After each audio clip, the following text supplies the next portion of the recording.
Good evening again, ladies and gentlemen. Welcome to Princess Margaret Secondary School and St. Philip Speaks. This is your opportunity to engage with your MPs, and there are a number of senior public officers here as well to respond to your queries, questions, comments, whatever. It is your opportunity to speak. Do not be afraid to speak. All we ask is that you be respectful and that you recognize that, as has happened at all of the other parish speaks, we've had more people speaking or wanting to speak than we were able to accommodate. So if you're able to do it briskly, but still get your point across, more people will be able to participate. So we're going to go directly into the interaction. There are no opening statements. You know who the people are up here. You have the Attorney General, you have the MP Kay McConney, you have MP Dr. Sonia Brown, and you have MP Indar Ware, your people, along with Prime Minister, of course, taking the lead. So the mic is open. As I said, please indicate your name for the purpose of taking notes, and then go straight to the point. Thank you, and let me say good evening properly and apologize for being late.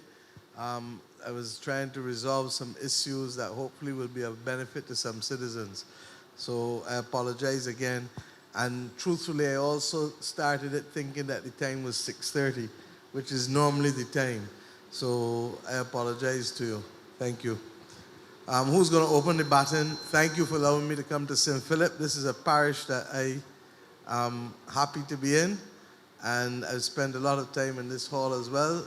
Mr. Critchlow, you seem to be wanting to get up very fast. So let's go. Good evening, Madam Prime Minister and the head table. I'm going to be very short and precise. For over 32 to 40 years, I have been the voice or the go-to person for residents of Christchurch East, St. Philip North and South, more recently, St. Philip West. And for over 40 years, we have felt neglected and left out in regards to a request that we were asking for all of these years. And that request is a proper road coming from Darrell's Hill to the St. Patrick's roundabout. And with this meeting being put on, I was approached again to go ahead as the voice for the people. They were bitterly complaining while being thankful for the road being done from Newton to Searles roundabout, but they are saying that the road from Searles to Six Roads could have been left out because we have more roads that are in worse situations. As I tried to explain, I don't know under what programs these roads are funded, but nevertheless, my Prime Minister knows what she is doing. And she is a capable Prime Minister with things and plans in place to make us look good, and we will look good. But on the other hand, you, Madam Prime Minister, you can forgive the debt of 40 years for past administrations, thems, bees, past Prime Ministers, and past representatives by doing us good and coming to our aid and giving us that road from the Yorkshire to St. Patrick's. Thank you very much. Look, are the persons from MTW here? Can you come forward, please? Rommel, you have information on that road, or you don't? Okay, so yes, ma'am. Who's coming from MTW? You have the status of the road for me? That's under the other road that passes by Binot Roy that we were looking at, that really doesn't need redoing, and that I've said go back to the Inter-American Development Bank, and I do not feel that the government should be borrowing money for a road that is not bad. Now, we inherited that as part of the project from the last administration. It is not a simple process to go back to the bank, but I've instructed that we go back to the bank. Mr. Boyne was with me when rubbing shoulders on Saturday, and hopefully we will be able to get somewhere. I can't promise, because the negotiation is what? 2 entities, correct? So we'll go back to them. But like you, I believe that there are other roads that are more deserving in this country but it is also a commitment that we had. In that same package of roads, however, was Carmichael Road. And I think all of us would agree that Carmichael Road has been one of the worst roads in this country for decades. So we can't just say forget about the package, because we need the package. But what we can say is, look, and I've done it with something else when I met with the president of the IDB in Washington in May. I said, look, I'm not going to ask you for money for we don't need, because there are too many things that we need to do, and let us focus on what we need to do rather than what we've inherited. So, my brother, I hear you. If we don't get it in there, and I'm waiting for the young lady to speak to tell us whether, if by any chance, it is in that IDB or CAF package, and if it isn't, then we have work to go and do. And the acting minister, Mr. Roman Springer, is here, and his officers are here, and we are taking careful note. The beauty about these meetings is that I insist that we look at the follow-up after each one. We can't always solve everybody's problems, but we're going to try our damnedest to do so. Yes, ma'am. Good evening, Lorian Graham, standing for Mr. Tudor. You may have to speak a little louder, we're not hearing you. Or maybe take off the mask. All right, that's Good fine. evening, Lorian Graham. I'm speaking for Mr. Tudor. The Yorkshire Road, I do recall assessing it a couple of months ago to be considered under the CAF project. I do not see it on my current list of roads, but it was assessed as one that needed to be worked on, and we had done notes on where needed sidewalks and where could just be paved and where needed reconstruction. So it was considered. I do have to check back to see why it is not on the list that I have with me. Okay, let me help you. What I will do for you is that as Minister of Economic Affairs, I will ask for the meeting with the IDB and see whether, how difficult or how easy it will be for us to substitute, because the other road by Beanot really doesn't need doing again. That's the truth. It would be a case of us spending money twice. Minister McConney, is your case, your constituency. I would like to humbly suggest that it don't make no sense, quite frankly. So thank you for opening the battle. I didn't know that you were Desmaians. Let's go. Yes, sir.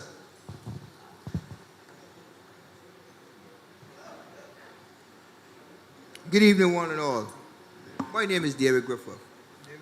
I was hired 15 months ago to work with the ASH program. It brought me far because I was a wretch. I had no means of employment. I probably know where the next meal was coming from. My vote did not only go to the BL people. My heart went to Miss Morley, the Prime Minister, for her accomplishments as far as taking youthful men off the road that was only the mind was substantiated, sitting up on a block and smoking weed and drinking alcohol and then doing crime. They put them on the road and just shove a little ash to get them a means of employment every 2 weeks, which everybody's look forward to, because it helps out mommy who may go to disability that can't work or nothing so. You understand? It helped the little brother to go to school. But here it is now. They're saying that we program down within the next week or two. Hold tight. Let me stop at one thing. I know where you're going. Yeah. I had people all the time coming at me. The program, you're not going home next week nor next month. But having said that, let's be very clear. And I only know how to talk straight. So what we are trying to do, and in fact, that's what one of the meetings that kept me waiting back this evening too.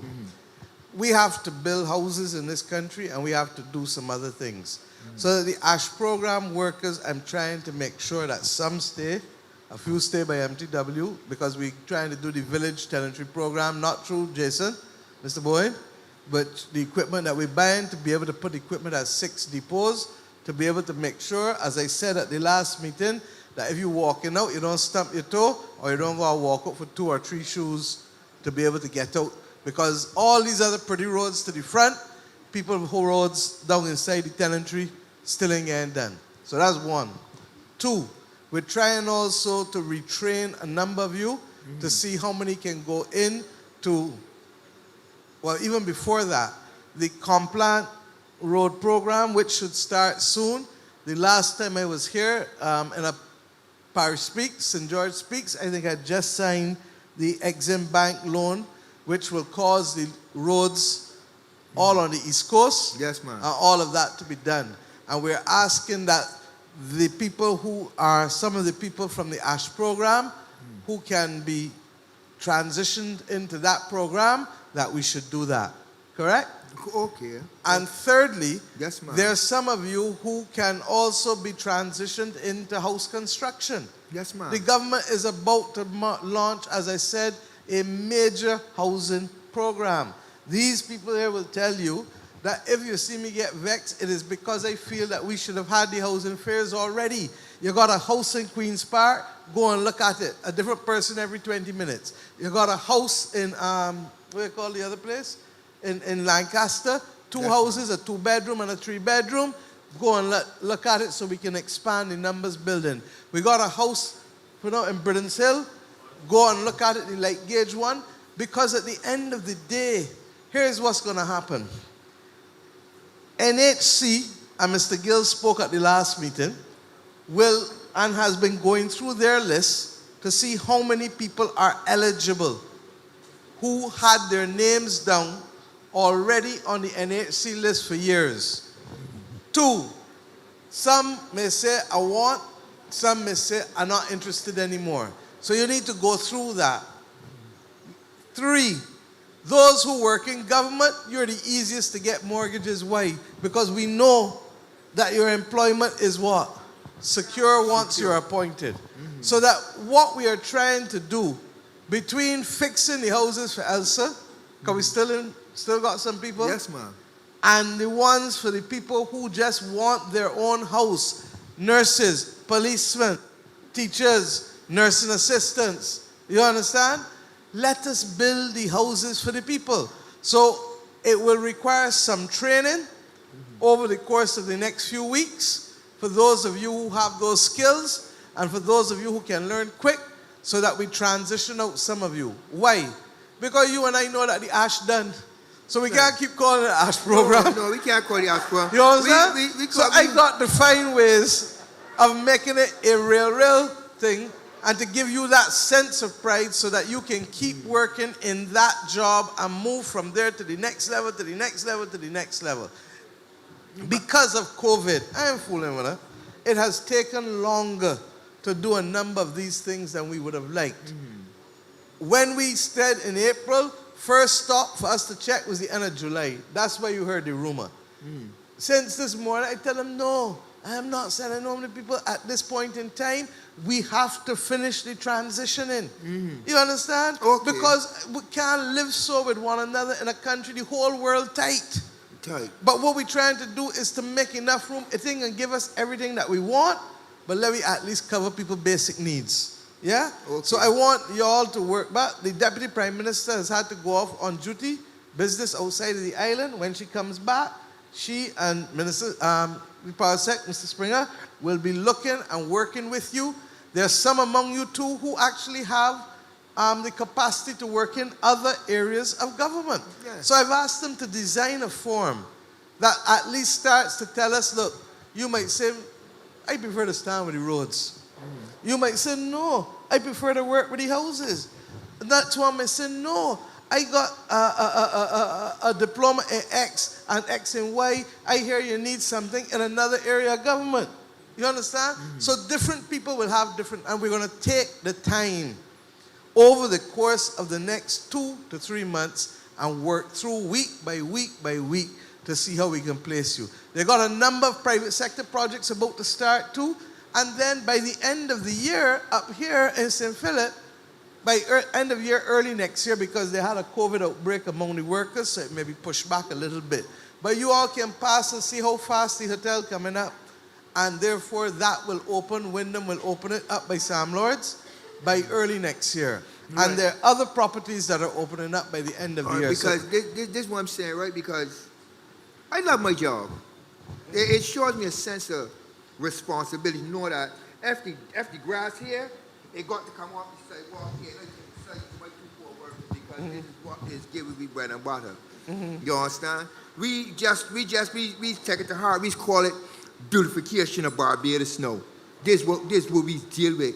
And so, Miss, I don't even know. Auntie Mary, we love you. I love you too. I love you too, David. We love you. You understand? Because you know, to go home unemployed, as the room was saying, I can't go any place and tell her, well, I'm unemployed, I need a pack of biscuits, it ain't gonna work. Agreed. And that's why, as I said, it can cost us a little more time. It can take us more time. It costs us a little more.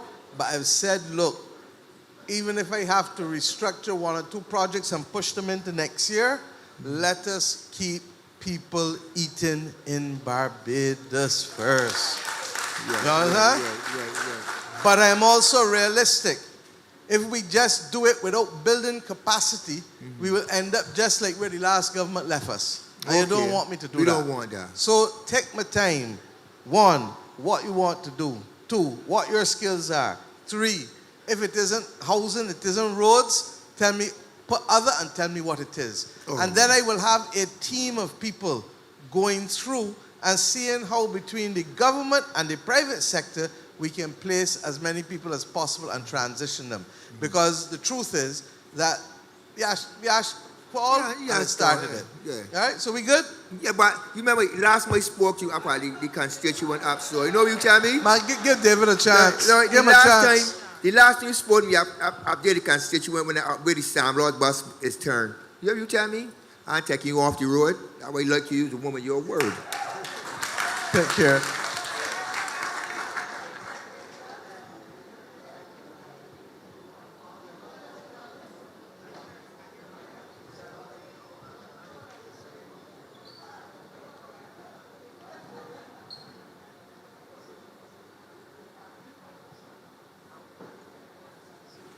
Good afternoon, all.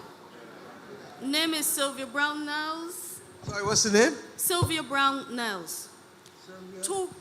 Brown Nels. 2 points. Brown nails, got it. That's right. 2 points. I think my point here is to beg. I have an issue. There's a Companies Amendments Act number 2, 2019-51. There's an annual return form 35, which all small businesses basically file, because if you're making less than $1 million a year, you're supposed to file this form 35 with KIPO. This is fine. My issue is the annual fee for filing is $100. What form is it? Form 35. The annual fee is $100 a year. I have no problem with that. The penalty for late filing is $10 a day, including Sundays, and it was capped nicely at $3,000 a year. I have a few clients that missed the deadlines, and so one in particular who got a letter from KIPO saying he's 3 years late, he owes $9,000. So we cut there. It's a small business. We can't afford that. Number 2, we can't even go ahead to file the newer years, but you can if you know how to use the back door, but it's not, something out there. He can't go ahead and file for later years, so he's a 67-year-old man who y'all are saying owed $9,000 in a penalty because he didn't pay a $100 fee. How can we get a waiver? Who I got beg?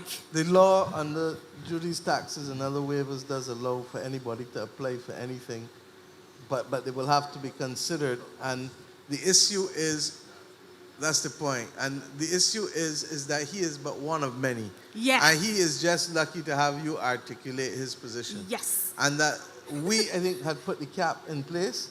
Yes. At the 3,000. Correct. Because the last government left it No open-ended. cap.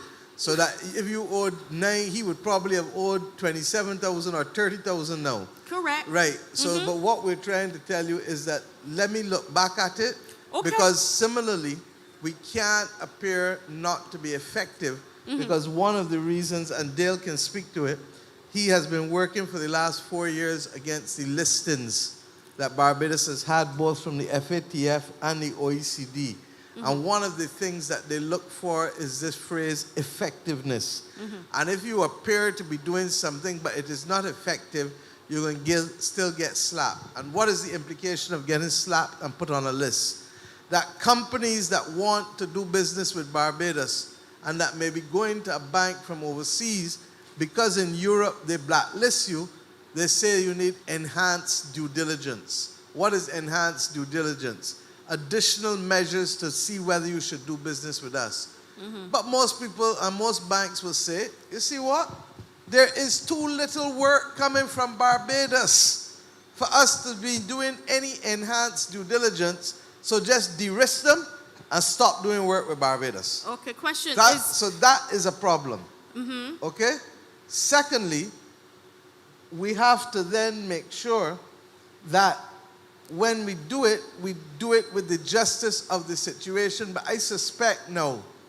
There are too many people who have filed companies, open companies, but have never complied with the rules over the years. Correct. And we're going to need a public education program Yes. to remind people that if you have a company, it's a good mechanism, but you have certain obligations that you have to adhere to. which is brilliant. I think Okay. education will be half of the battle here.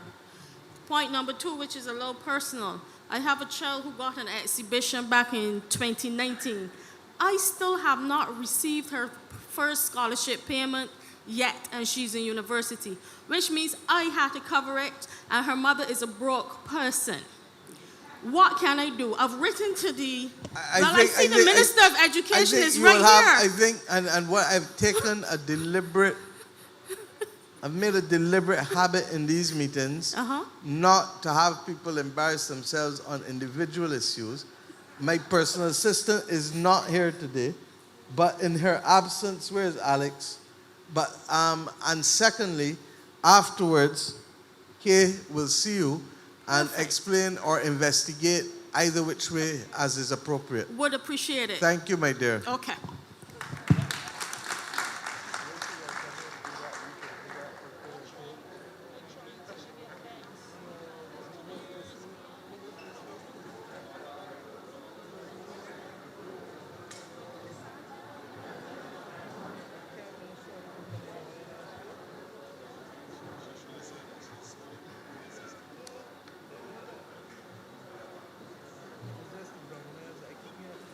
Good evening. My name is Richard Carter,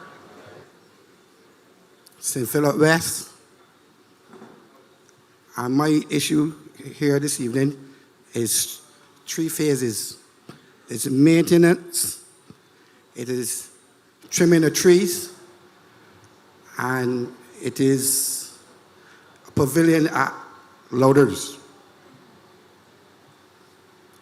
Those are 3 issues that were supposed to be addressed over a period of time, and I hope that going forward that these maintenance issues and the This is maintenance of where? like the Got it. footpath from roundabout up to the school, going to Maintenance Waters, of what? The road? the footpath. The footpath, sorry. MTW, you taking a note? Okay, thanks. Go ahead. Right, and then there's other agricultural artery roads that needs maintenance. because Agricultural artery roads, artery roads, thank you. yes, that needs some maintenance that they were not maintained since they were put in. And we will also need an extension to the irrigation.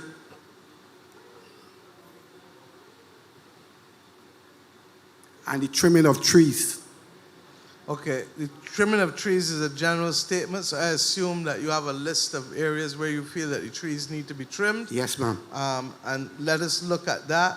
If you can get that list, that area with the list of trees that needs trimming into, you're talking about St. Philip West? Yes, ma'am. If you can get that in and between Public Works and whoever else, in some instances, Later if power. it is private property, you obviously can't go on people's private property just so, and you need people's permission to do it. So that's why I'm saying that I can't give you a The ones that specific I'm answer. speaking about is at the side of the road. No problem, but side of the road, it depends on how far the side of the road to. Within the footpath. No problem. So just give the locations and we'll look up for it. No Okay? problem. Thank you. Thank you, my brother.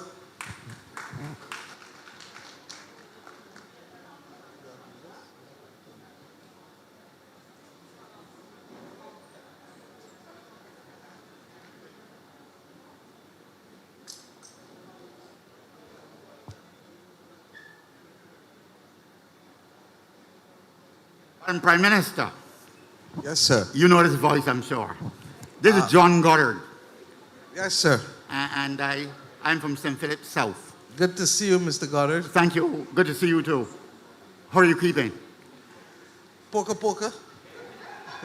Okay, that sounds like uncle. Yeah. Anyway, there are two issues I want to raise with you. I know one can be long, and I don't want to do that and take off your show. The first one, Madam Prime Minister, has to do with old age pensions. Pensioners and taxes. Now, I know that pensioners have an allowance of $40,000, and after that, they have to pay taxes. And sometimes, Madam Prime Minister, there are people, old age pensioners, who at the financial year, when taxes are to be filed, tax returns are to be filed, find themselves paying $3,000 and $4,000 at one time. That creates hardship. I know some people may say that once you're paying that amount of money, your pension can't be that small. But the truth is, given the cost of living and so on, the money which let's say you're earning $4,000 in pension, that cannot go as far as you would like, especially since, like me now, the aches and pains come on. Madam Prime Minister, in my view, the allowance for pensioners should at least be $60,000, because what would happen is that it would allow pensioners to have more disposable income, and they would not have to use, as many of them do now, the health facilities like the polyclinic, the one in 6 rows, and spend a lot of time there and prevent other persons from using the polyclinic. They would go to their private doctors. A lot of pensioners prefer going to private doctors, but the cost is sometimes prohibitive. So I would like to suggest to the government, and I suggested to the last government as well, I would like to suggest to the government that they look at, I know that things are tight, but I would like... Trust me, it's a point being well made. We're going to consider it, not immediately, but in the next suite of changes, I'll consider it. We're going to enter conversations as a country on a number of things in the next few weeks and months. So your comments are timely. I don't think we can do anything this year, but by the same token, as soon as we can do it, we're going to look at it. And it may not go straight to 60, but we recognize that we need to revisit it because it's been at 40 for a few years. Yes. That's correct? Yes, it has been. Yeah. And now, I thank you for raising it. Now, the second point, Madam Minister, you know full well that I'm an educator. Absolutely. Retired all now, but... I would like you to come and help this young lady here with the education reform. I'm going to address her now. Are you serious though, Mr. Goddard? I know what you're saying. Ms. McConney, let me address you. I know that the government's policy is to abolish the common entrance exam, and you know full well, Madam Prime Minister, I support that fully. I don't necessarily and support... that's why I want you to come as part of an advisory group. Kids, now they've sent me the first draft, and I've said that I would like to meet with them in a week or two, but I'm going to require that they have an advisory group as well, because the only way we're going to get through this process is by building and publicly educating like you're doing now as much as possible. But go ahead. So, now I sent some proposals. I don't know if Ms. McConney has seen it, but I did send some proposals to Ms. Idemia Denny because I know her well. I sent it to the ministry, to her. And I would suggest that you take a look at it because I have some suggestions for the way in which we can reform the educational system. Now, I am on the board, as you know, Ms. McConney, of Princess Margaret Secondary School. And Princess Margaret has had a hard rap. It has suffered immensely from public castigating it over the years. It receives one of the lowest intakes in the country, and teachers here have to work miracles to get children up to a particular level. Now, Madam Minister, you would know from working in ministry, and I certainly know Madam Prime Minister knows, that we no longer have a situation in Barbados where there are schools without qualified teachers. All of our schools have highly qualified teachers. so that our children can go to any school and do well. But what we do is to cream off the top. Now, I taught at Harrison College, so I would know what I'm saying. We cream off the top. We give Harrison College and Queens and the minister, the Attorney General School or Common Mayor, we give them the cream of the crop. And then when they do well at A-levels and so on, and CSET and A-levels, we congratulate them on doing something that they should do in any case. But then we berate Princess Margaret and St. George Secondary because they don't do well.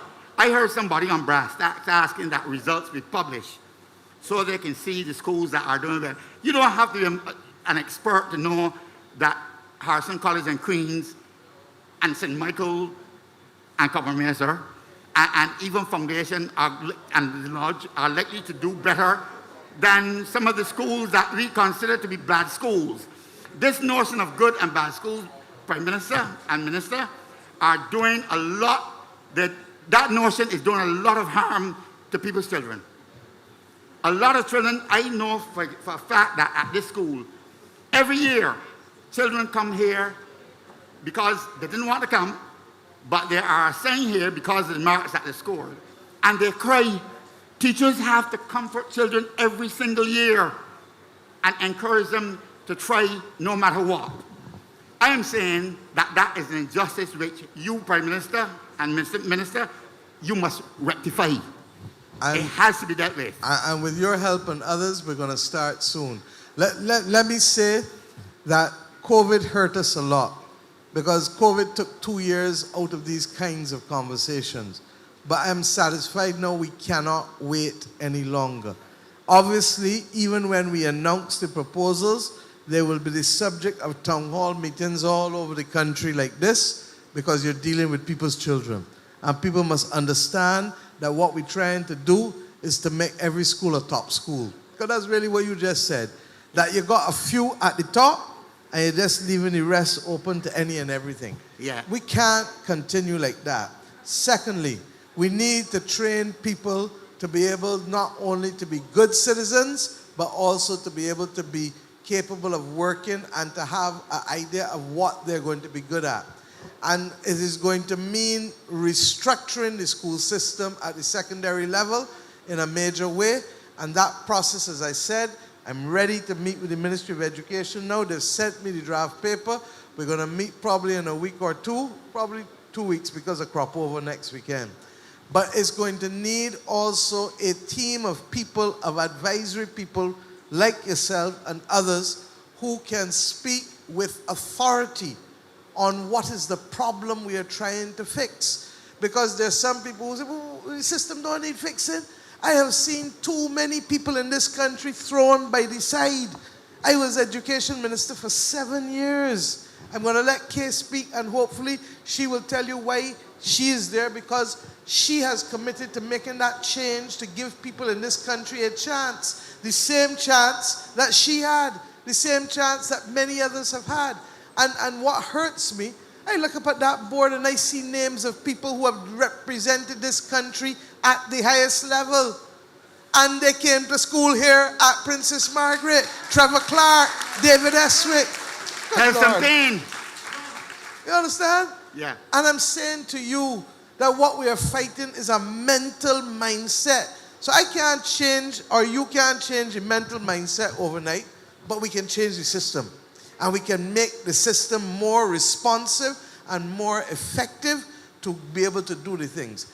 Clearly, when the change comes, you're going to need a timeline. You can't do it today for September. You can't even do it today for next year. Right. You need, because you're dealing with people's children, you need at least a 2-year period in order to be able to put everything in place, Madam Chief, to ensure that the transition can be done. So I'm going to then talk, let the Minister and the Chief talk, but you have excited a passion in here, I suspect, for something that has been long in coming, but that must come. And I'll end on this. You know the source of our education system that we have today. It is the 1940s British Education Act. That's true. The British left it on the side of the road decades ago, and we holding on to it like a badge of honor. like if it is something that can carry us somewhere, when we have first-hand knowledge that it is killing the spirit of too many of our young people. Madam Prime Minister, can I leave? I want, because I'm going to finish now, can I leave something with the Minister? As we're doing the reform, we have to definitely look at the primary system. Too many of our primary school children are just passing through the primary schools. And one of the problems is this. We need to have a systematic approach to examine our children for things like poor eyesight, poor hearing, things like autism, dyslexia, all these things. Mr. Goddard, Yes. you and I getting back in time. You remember that Barbados became the first country in the entire Americas to test people for hearing, sight, and speech at 3 years old and 5 years old. When I was Minister of Education, I introduced it. Regrettably, it was abandoned. And not all under the last government. The reading program was equally abandoned. We have tried and we've said that, look, remember the criterion reference test? Yes. I introduced it. Why? Because you need to have a diagnostic tool to help the teachers teach, not true? Yes. Just like a doctor needs to know, to look at you and diagnose what's wrong with you, the teacher needs to diagnose and to know where are the gaps that need to be filled. And my simple thing is that we also need to better use technology to be able to test on a more continuous basis. We introduced the criterion reference test at 7 and 9 because that was what was available to us. But if you have software, and I know this is where the ministry is going, and I'll let the others talk, that can help us determine that you can't move to the next level without understanding the precepts at this level. Not true? That's true. I trying to learn Spanish, as I told you all, on software. Same thing. I can't move to the next level unless I learn at this level. So please, Kay and Madam Chief.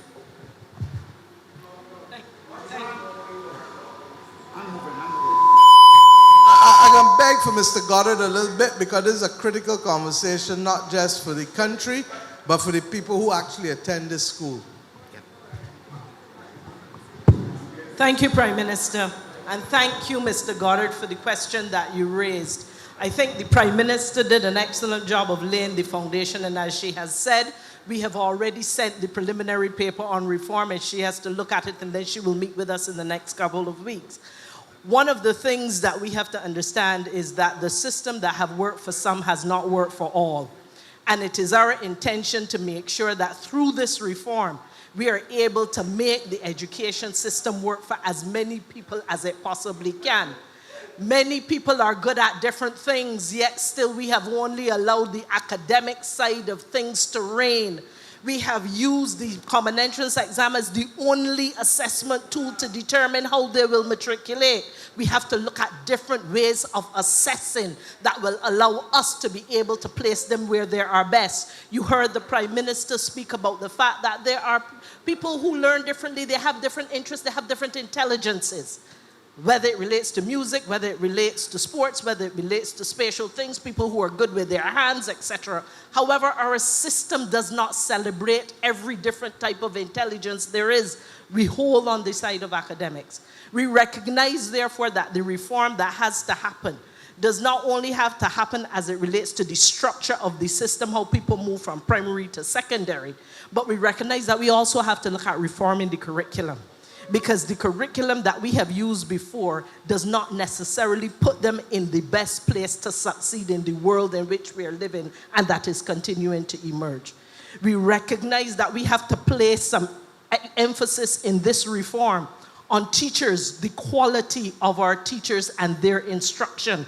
Because a child will not learn if the right environment, including the teaching methods, the teaching approaches, and the teachers themselves, are not able to inspire them and to impart what they need to and to help to recondition them.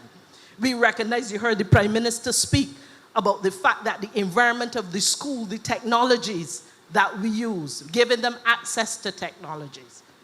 being able to make sure everyone is able to participate and we don't leave anyone behind, that has to be part of the reform process.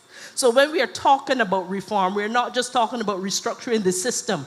We're talking about restructuring a whole, reforming a number of those other aspects, from curriculum to teaching to improving the quality outcomes to making sure that special needs children have more access and we have more places in the system for them that are appropriately suited to what they need to do in order to be able to be active and participating citizens in this country as well. So Prime Minister said to you that we will be having a number of persons come and be advisors to our team.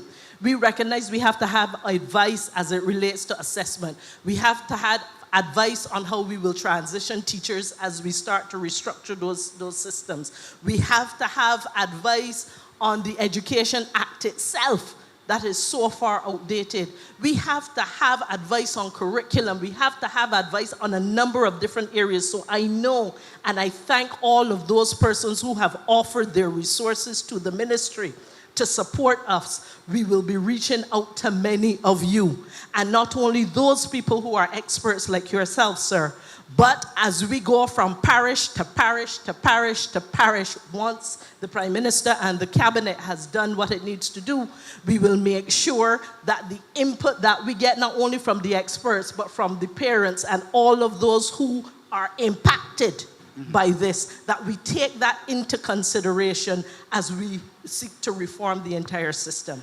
The Prime Minister has said to you too that you can't jump up one morning and say this is what it was today and here is what it is tomorrow. Understand, and let's go to the very basics level. I remember sitting at the kitchen table with my mother, sitting down, putting out which schools I would go to. In this reform system, parents are going to ask the question, so when we have reformed this system, what do I sit down at that kitchen table and do with my child now? How will that change?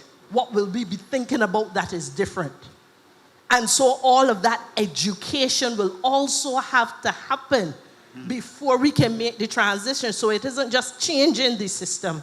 It is all those things associated. And finally, it is making sure that the people who are going to be impacted by the system, from parents to teachers and the whole society, that first you understand what is being done, why it is being done, but what your role must be in the process. So that is the first part. I know many people have many questions. I could go on, but I don't want to, because as Prime Minister said, this is for you to ask your questions. I hope that that at least gets you started to know that the reform has not happened. We will not go on with unless we bring the people along. And yes, there will be public consultation. And yes, that consultation will be taken into account before we come to a final policy of what we will do. Okay, well, I'm going to take my seat, but Madam Minister, can I promise you, once I have an email address for you, I've written a paper on educational reform in Barbados. And I would want to pass it on to you for your consideration. You can reject everything, or you may look at to see what has happened. You and Dr. Bradshaw can look to see what is there. But please remember that there's need for public buy-in. We have to have public buy-in. And also remember that there is a link between education and some Attorney General, some of the crime we see in Barbados, there is a link because the system is educating people out. That's what a lot of what we're doing now. A lot of what we offer as education is, in fact, producing a number of dysfunctional young people. And a lot of the crime that we have can be traced to that. I'm not saying all of it, Mr. Attorney General, but some of it. Thank you very much for listening to me. Thank you, Mr. Goddard, and you're looking fit. You're still looking fit.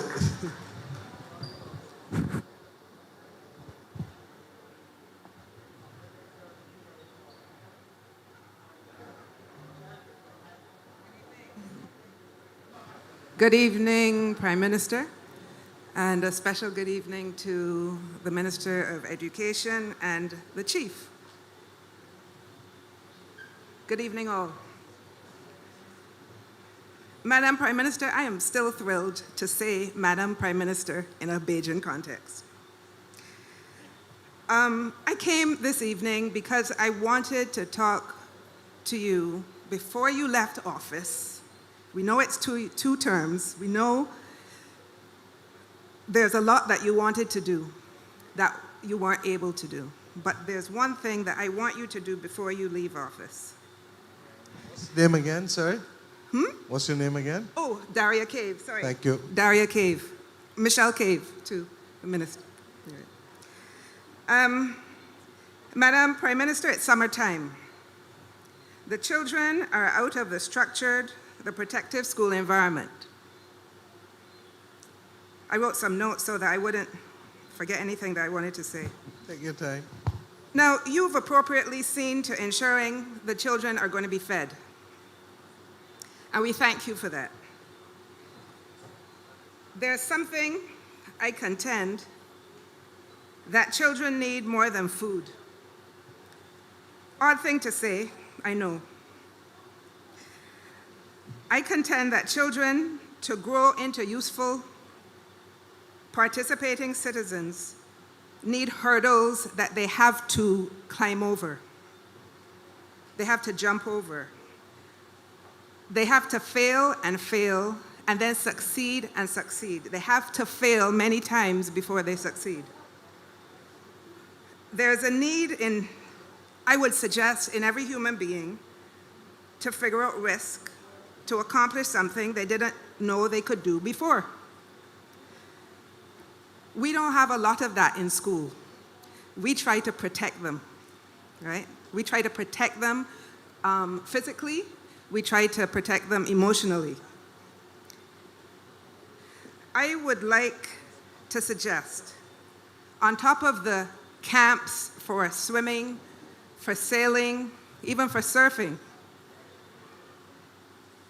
a pump track in each parish, not aligned with a school, but a pump track that is a bike track with humps where they have to have skills, they have to develop their skills, their motor skills. You mean an obstacle, like an obstacle track? Like an obstacle course.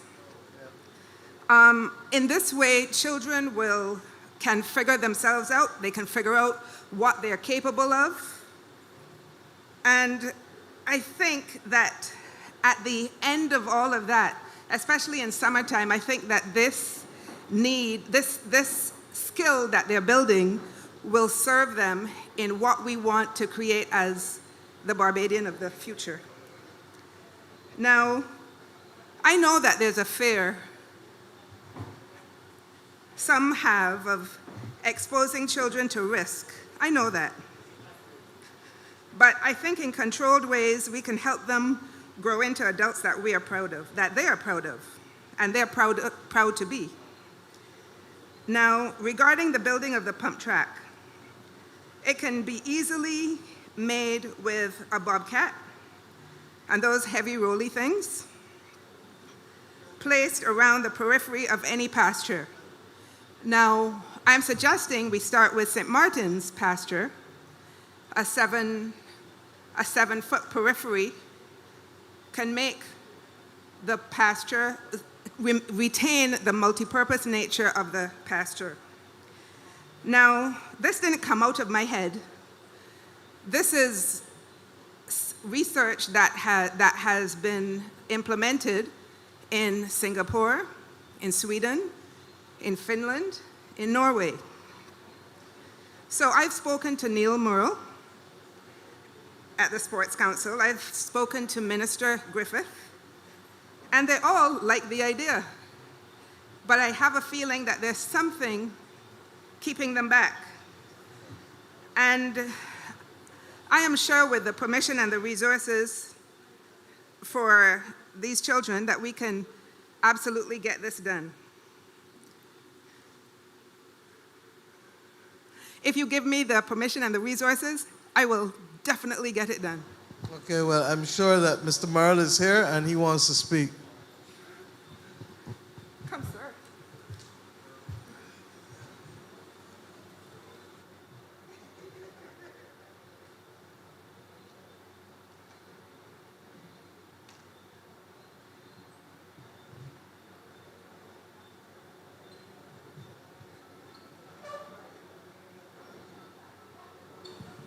Good evening to all.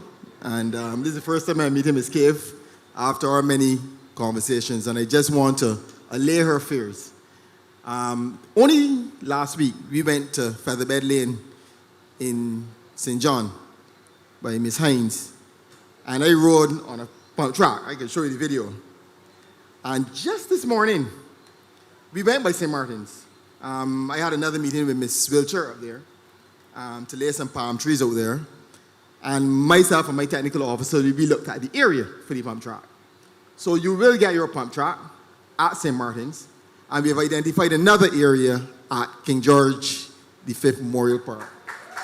So we just, Ms. Hines at Featherbed Lane indicated that it's a process. It's not just putting down mud. The mud has to dry and so on. So she went through the process with us. She indicated Delano, I think maybe her son or something like that, builds it. So we, this morning, we indicated that we will bring Delano up to St. Martin. We have identified the area, and we will have your pump track in a few months. Thank you, sir. Thank you, ma'am. Thank you. Who's next?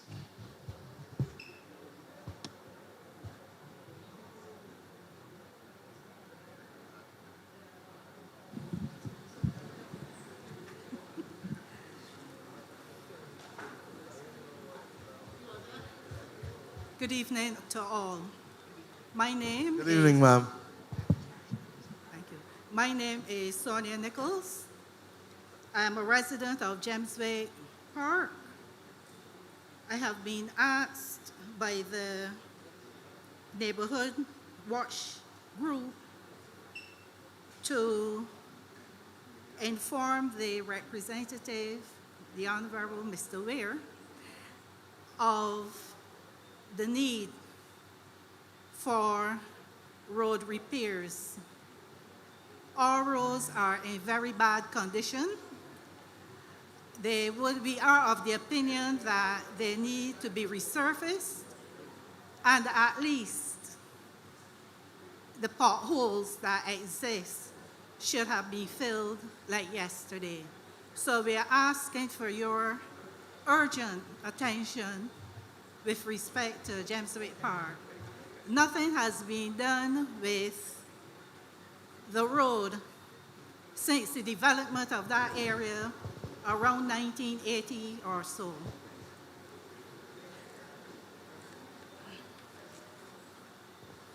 Okay. The other thing,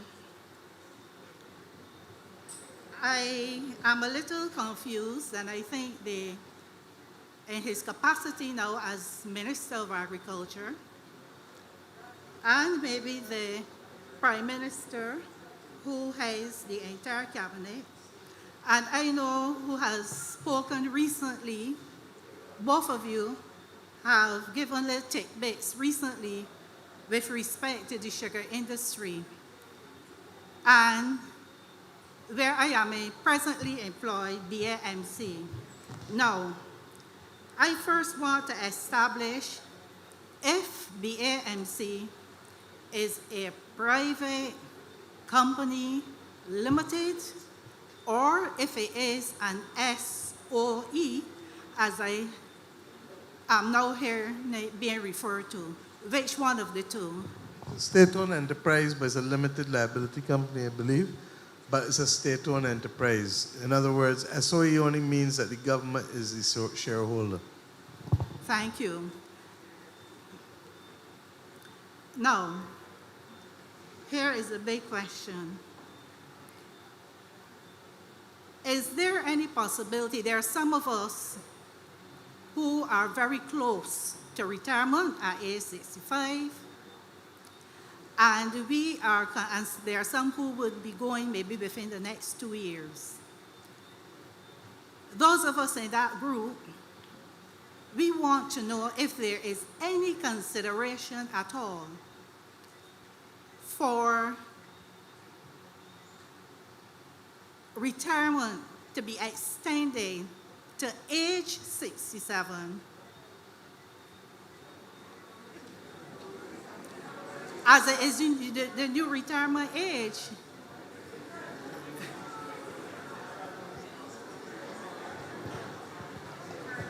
Now, I mean, the speaker is absolutely correct. This is a matter under the BAMC.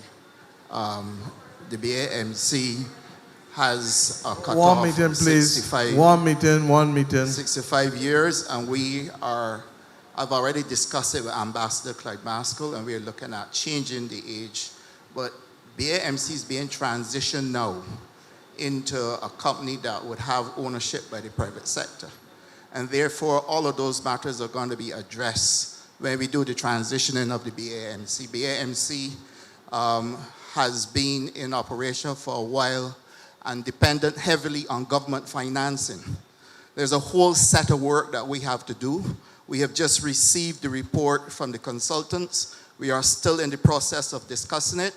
But whenever we do the transition from BAMC into the new company, that will own the sugar industry, that will allow for the BAMC farms to be more efficiently managed. All of those issues will be considered and dealt with. And finally, now let me say, I have been in the industry since 1981, so I have been through, there's so many transitioning that this industry has been going through. When I went in, it was Barbados Sugar Factories Limited, which managed the sugar factories. And then you had the Sugar Producers Association, which managed the estates, plantations. Those were amalgamated in 1983 and became BSIL. So BSIL went into receivership.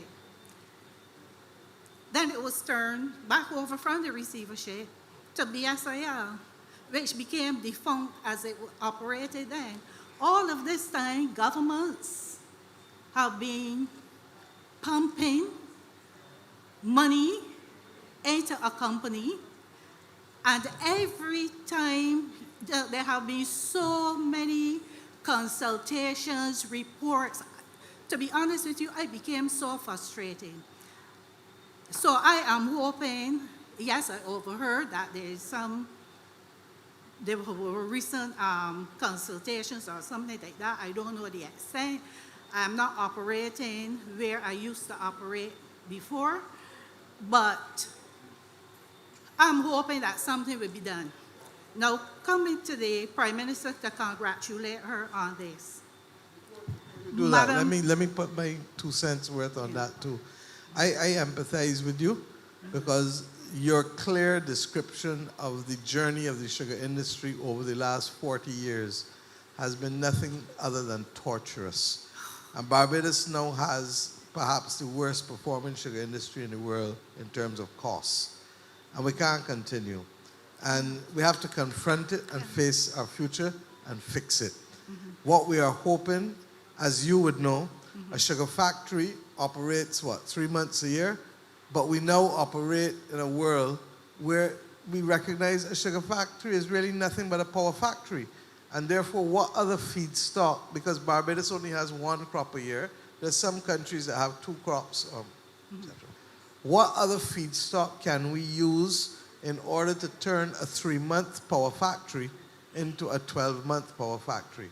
Now, if the truth be told, I don't even want to add up the amount. I told Indar, for the records, do it.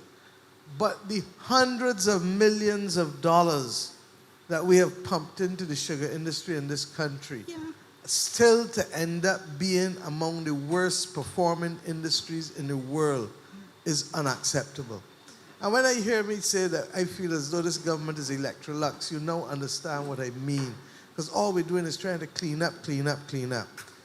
By the same token, it's not just the public sector, because the report that we are just receiving shows that there are some private sector farms who are only getting 9 tons as well per acre, which is that's 1/3 of what the average should be. We have to stop. And this may be about sugar, but it is really about too many other aspects of our country. We can do better, and I want us to do better. But it is going to mean that we're going to have to be honest with the person in the mirror. And we're going to have to be able to say, how much more can we do to make what we are doing more efficient and better? The one thing I've learned about agriculture is that timeliness matters. Oh, yeah. You have to do things to time. If you don't do them to time, it's not going to work. No. Secondly, over the years when you haven't replaced or maintained factory equipment, what happens? It's of no use. It's of no use. So what we have is a mess. And what we're trying to do is to restructure it and repurpose it. We also have land still under state control. And I've said to them, if you can come up with a lean machine that can also do that and give me 25 to 30 tons per acre, then we could talk. Other than that, the taxpayers' money got to stop where it belongs. Exactly. You understand?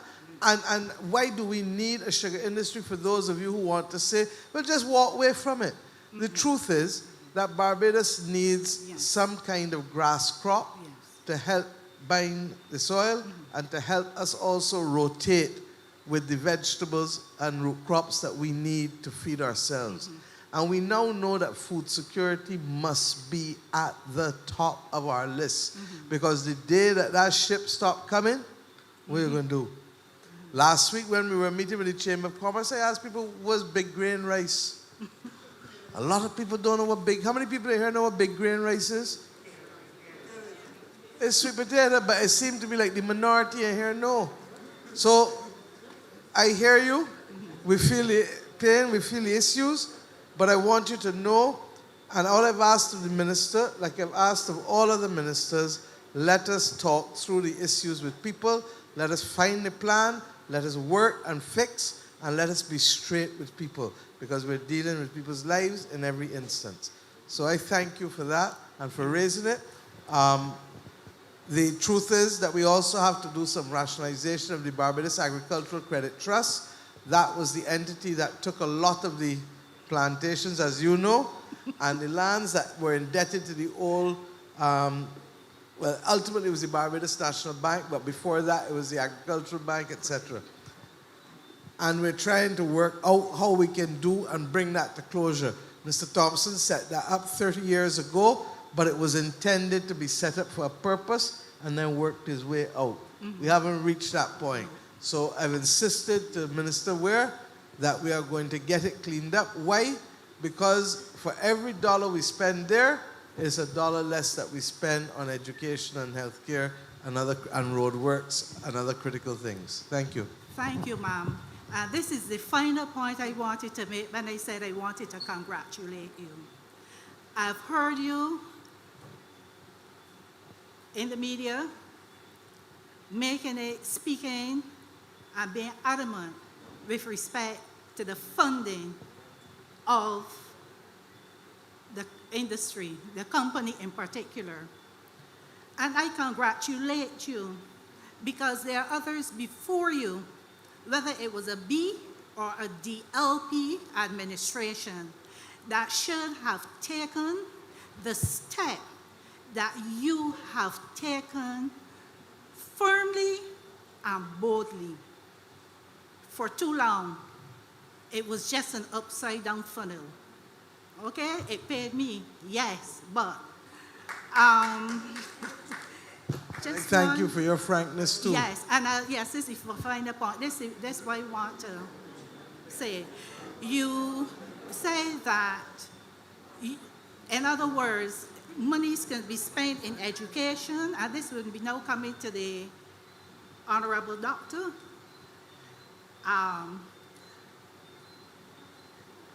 Two things really irritated me when I compared and when I looked, at what was happening within the industry and the other two areas, and you mentioned them, education and health.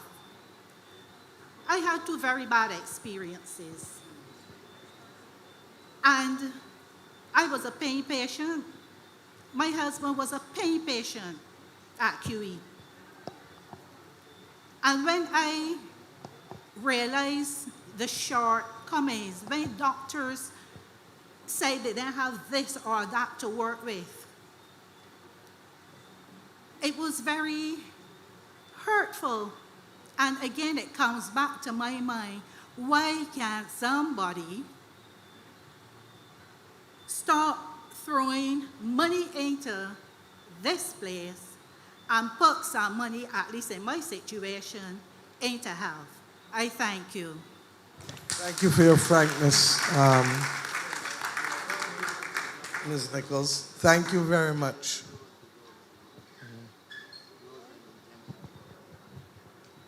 And with respect to the roads, not only did he submit them, but he carried me down there to see some and also some of the drainage. And I want to be honest once again.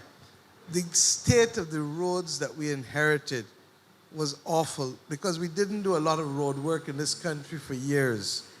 Just before the government changed, the last government started the IDB Global Program. That's the one that has in the roads that we were talking about at the beginning. We are trying our best between the CAF program, the IDB, the Scotland District, and you heard me in the paper say that basically over the next 3-4 years, the government will spend probably close to $500 million on roads because there's a lot of, and what is even worse than the roads, as I see, Rommel, is the bridges. Because we need to ensure that the bridges that we have, many of which have not been touched for decades, and when I say decades, I mean 60, 70 years in some instances, that we need to ensure that there is safety for people using them. So I want to ask people to work with us as best as I would want to twiddle my nose and say abracadabra. We can't do it. But little by little by little, we're going to get there to get as many of them done in the next 4 to 5 years. Okay? Thank you. And I take your point that before we build new ones, if we can't start it new, the depot can also, Mr. Boyan and others, come and fix the potholes, fill the potholes to minimize the dislocation, Ms. Dean. All right? Good evening. My name is Ramel Griffith, and I have been waiting for a surgery at the QH for 14 years now. Total hip replacement surgery. Brian, come. You come. Alex, please talk to him right away. All right? You should not have to come out here to do that, and I can defend you as much as I can.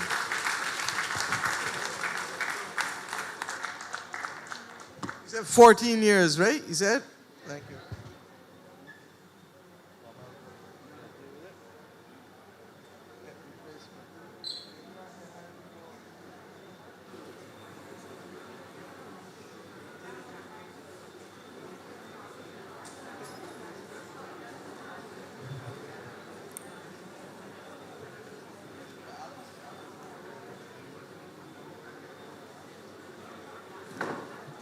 Good evening, Madam Prime Minister, and to the rest of your committee. I am here this evening to... Sorry, what's the name? Ian Drakes from St. Philip North. Ian Drakes, thank you. Ian Drakes. Good to meet you, sir. Yes, please. My concern is that after waiting 20-something years to own a piece of the rock, I was sold what I shall say, a house, which is now my home.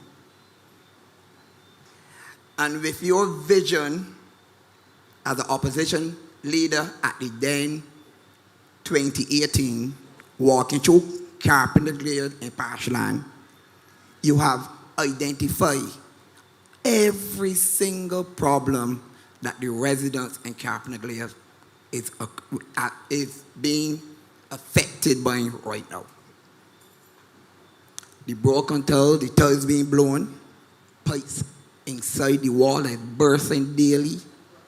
We have a number of issues that I think we can't get fixed because there have been so much promises. This is Carpenter's Glade and Parshland.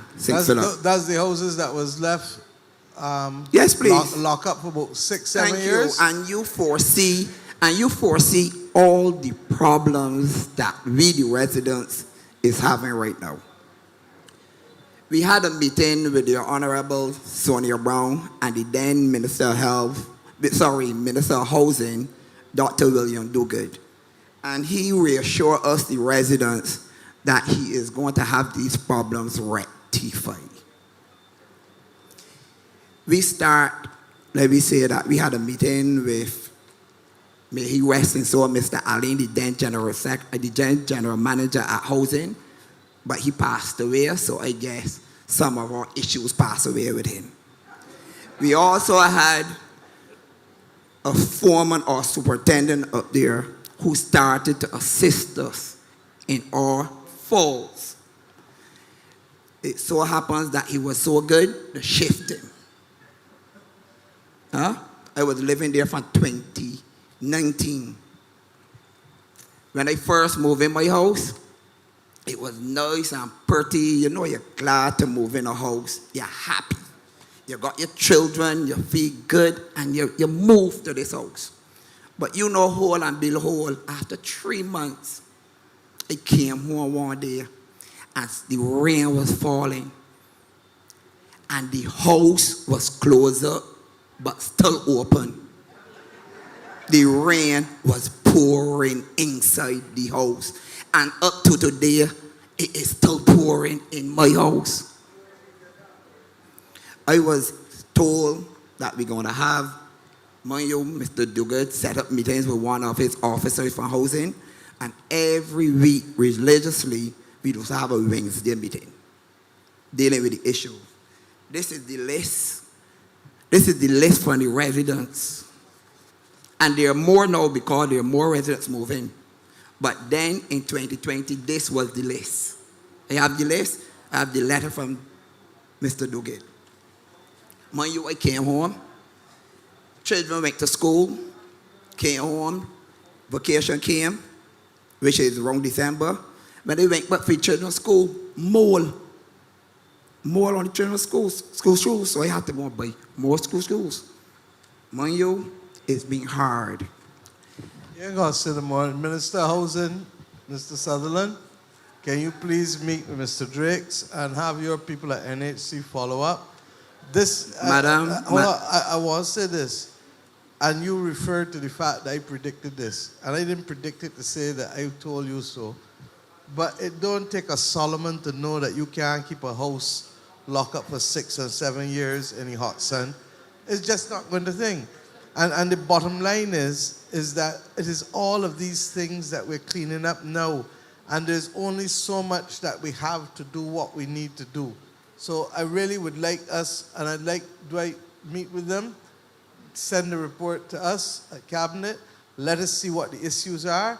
We will tell you what we can do and to try and move and improve things for you. But the bottom line is, this is the kind of foolishness that has brought us to government. Madam Prime Minister, I just walked through my house, and when I walk through my house, you hear the toes under my feet pixing, and I have 3 children in my house. This ain't fair. I hear you, you know, why you think I tell the minister to meet with you all and give us a report? I'm not joking.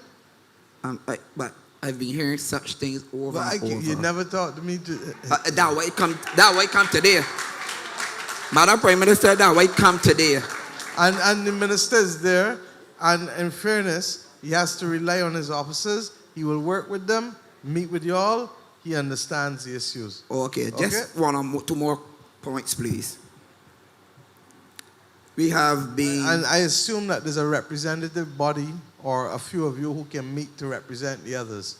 We had a group. Yeah. Yes, please. Thank you. On that note as well, you have brought us to a neighborhood where there's a lot of children in the neighborhood right now. And no playing facilities. And no playing facilities. And one of the things that I want to state... Go up there as well and see whether we can at least get in a road tennis court or something up in there for them, please. One of the things why I am so passionate about this is because one afternoon the kids was actually playing football in the road. And one of the balls hit one of the residents' vehicle, and if you see the manner in how he treated the children, weren't right. So we would like a small space carved out for the children. I can't remember if you have a lot of land up there left. There isn't a lot of land, but there's a space either below or above that we can actually carve out a little space for our children. Minister Griffiths will come, but this is a case of bad planning. But I also want to say, and Mr. Lord, I'm glad you're here too. When I went doing rubbing shoulders on Saturday again with the MPs from St. Philip, And they carried me to all these developments. And St. Philip perhaps has a lot more than most parishes. And we have to tighten up because we have allowed private developers to get away with murder in this country and to come in and do developments. The roads aren't done properly.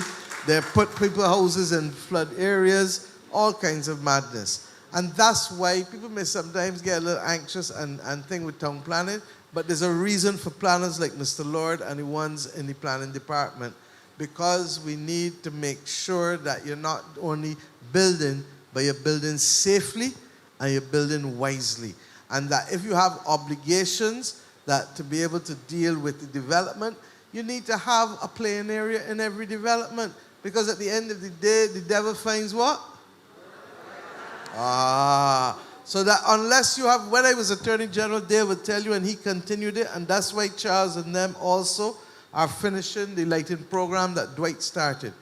If we don't give people opportunities, when people finish running about till 11 and 12 o'clock at night and hot and sweaty, where they going? Home. You understand? So that we have to create as much recreational areas as possible and community areas as possible in order to let us go forward. Okay? And one point before you go. Outside the main road is like on evenings, when it's 6 o'clock, it's more like 12 o'clock in the night. And we have a lot of You don't have street lights? Not on the main road. Not on the entrance to come into Carpenter Glade. Okay, Dr. Brown says she has sent in the request for the street lights. We'll have to talk to Light and Power about that. Okay? Very much so. Thank you. Thank you.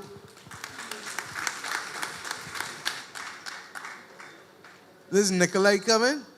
Nikolai, who on one side, I let people in St. Philip talk, or we can talk to you last. I know, but you talked last minute, St. George speak. So let the rest talk first, and then we come to you at the end. I ain't gonna fool you. But and you have access to a platform. If you don't, I will create it for you. Thank you, Star. Yes. Good night, Madam Prime Minister. Good night to the panel. Good night to my parliamentary representative in the rear. Respect. Sorry, what's your name?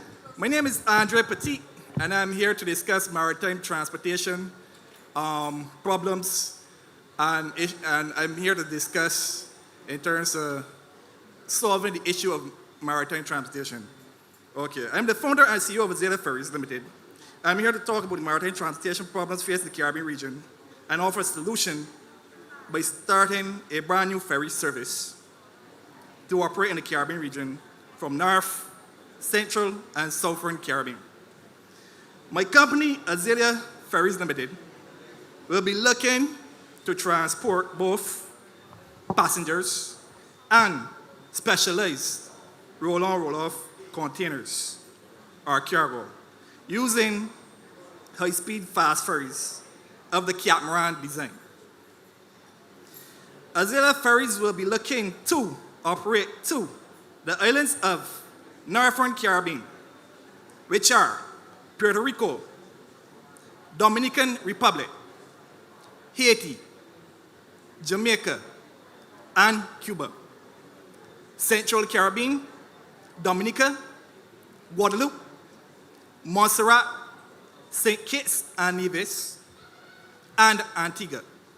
Southern Caribbean, Barbados, Trinidad, Grenada, St. Vincent, St. Lucia, and Guyana. Now, port infrastructure is another issue in the Caribbean region. Port infrastructure, in terms of ferry terminals, need to be built in certain Caribbean islands. Modern port infrastructure needs to be upgraded. I know Barbados Port is doing upgrading of the shallow draft area at present, but also St. Vincent is now looking to do a new port facility in St. Vincent. But Guyana needs to build a proper seaport facility to accommodate both passenger vessels as well as the cargo vessels of post-Panama size, which go to Panama Canal via North and Southbound, via South America. Please note what the CARICOM Commission stated that US $100 million could start a fast ferry service is foolishness. It will take more than US $100 million to start the regional fast ferry service. Let's look at the failure of LIAT. LIAT was our regional airline carrier for years. But the people who were managing it were causing the issues of LIAT downfall. LIAT made losses for years, but still continued to operate under poor management. If governments of the region put money in LIAT, again, it will fail again. Bring something new to the table, like a new airline, for the benefit of the region. Azalea Ferries will be looking to transport. One meeting, please. Mr. Petit, you may have to come a little closer because I got a lot of people behind. So if you want to get to the point, I think that you're talking about maritime transportation and air transport. Yes.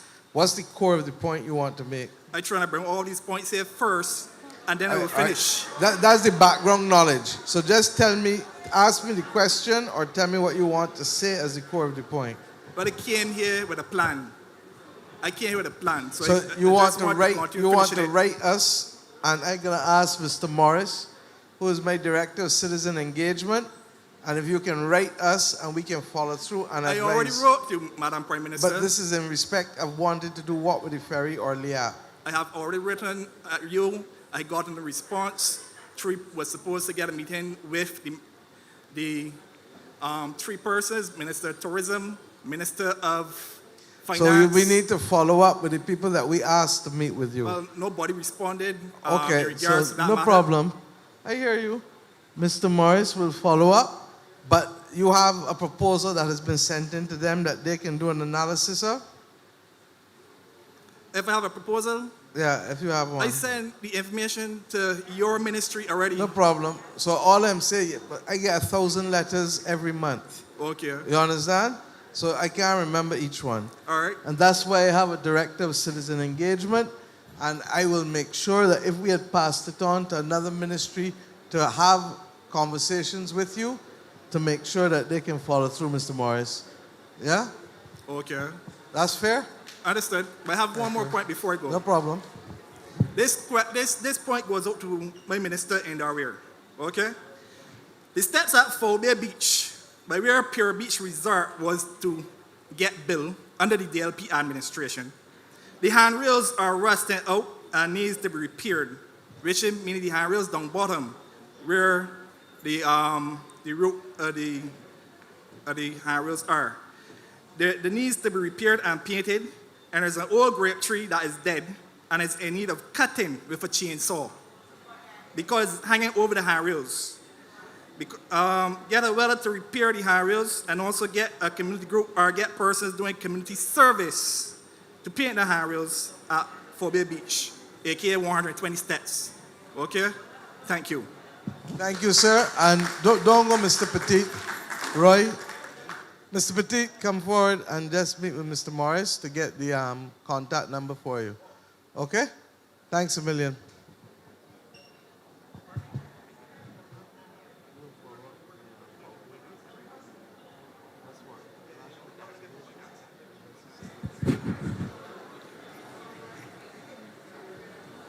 Okay, can we allow the other gentleman to speak, please? Thanks. Madam Prime Minister, members of Cabinet, ladies and gentlemen, Michael Ray St. Philip South. I have a few things to say, but I'll start with my representative. I give him kudos. The name from the paper. Yeah, I write. I know. And from time to time. And I listen and write or read and know what you say. Mark's dad. Okay. Mark's dad. Okay.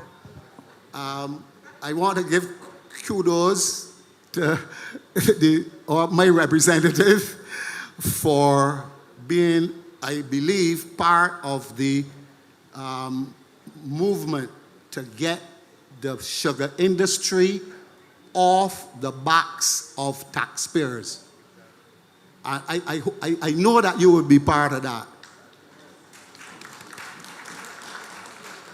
On the other hand, I want you to look at a road.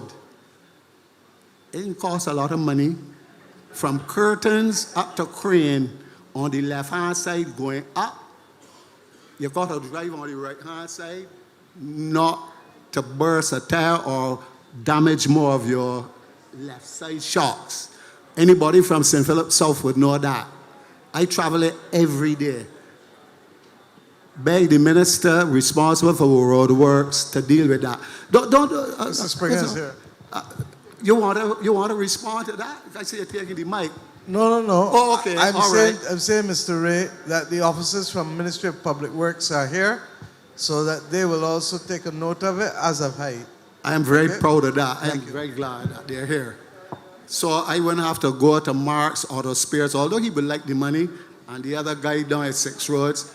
I have to change my left shocks all the time. So you tell me don't change one, change both, back and front, so it's 4. Anyhow, that's an aside.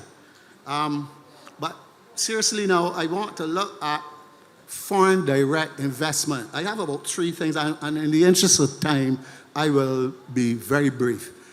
I think the governments before and this current government are going too far afield with foreign direct investment.